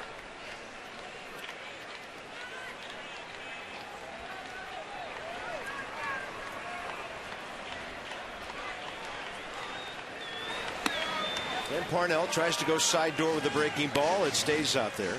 1-1. 1-1 count, 2 outs. Bottom of the 9th. Bernardino right here. Bet fastball, get it, try to catch it out front. Throws you a curveball, hang with him. Yeah, it was a heater up and in. Roger couldn't quite get to it. Mets trying to win their 47th game of the year and break a 6-game losing streak.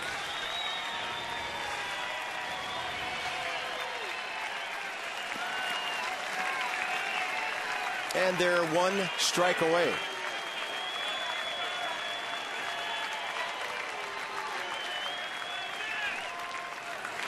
Way inside, ball 2.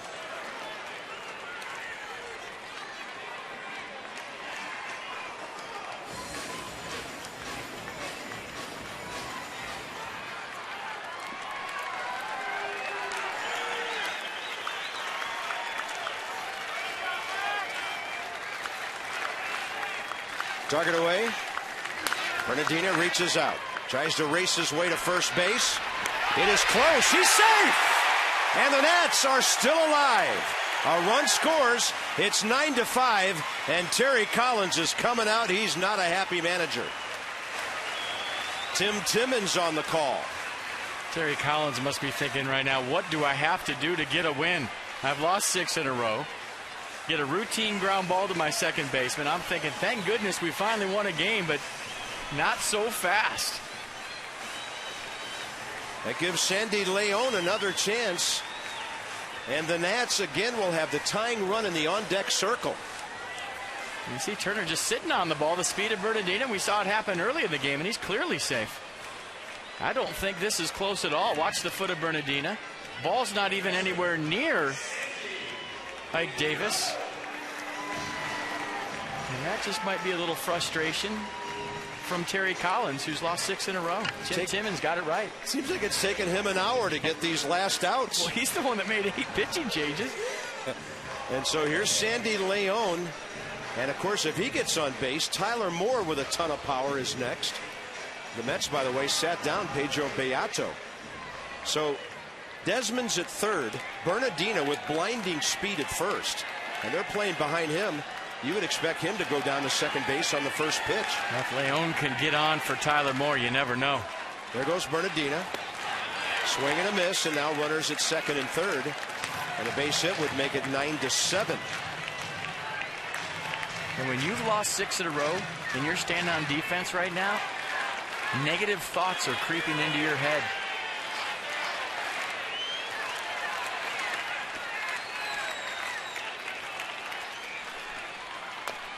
And Leon fouls it, and again the Mets are just 1 pitch away.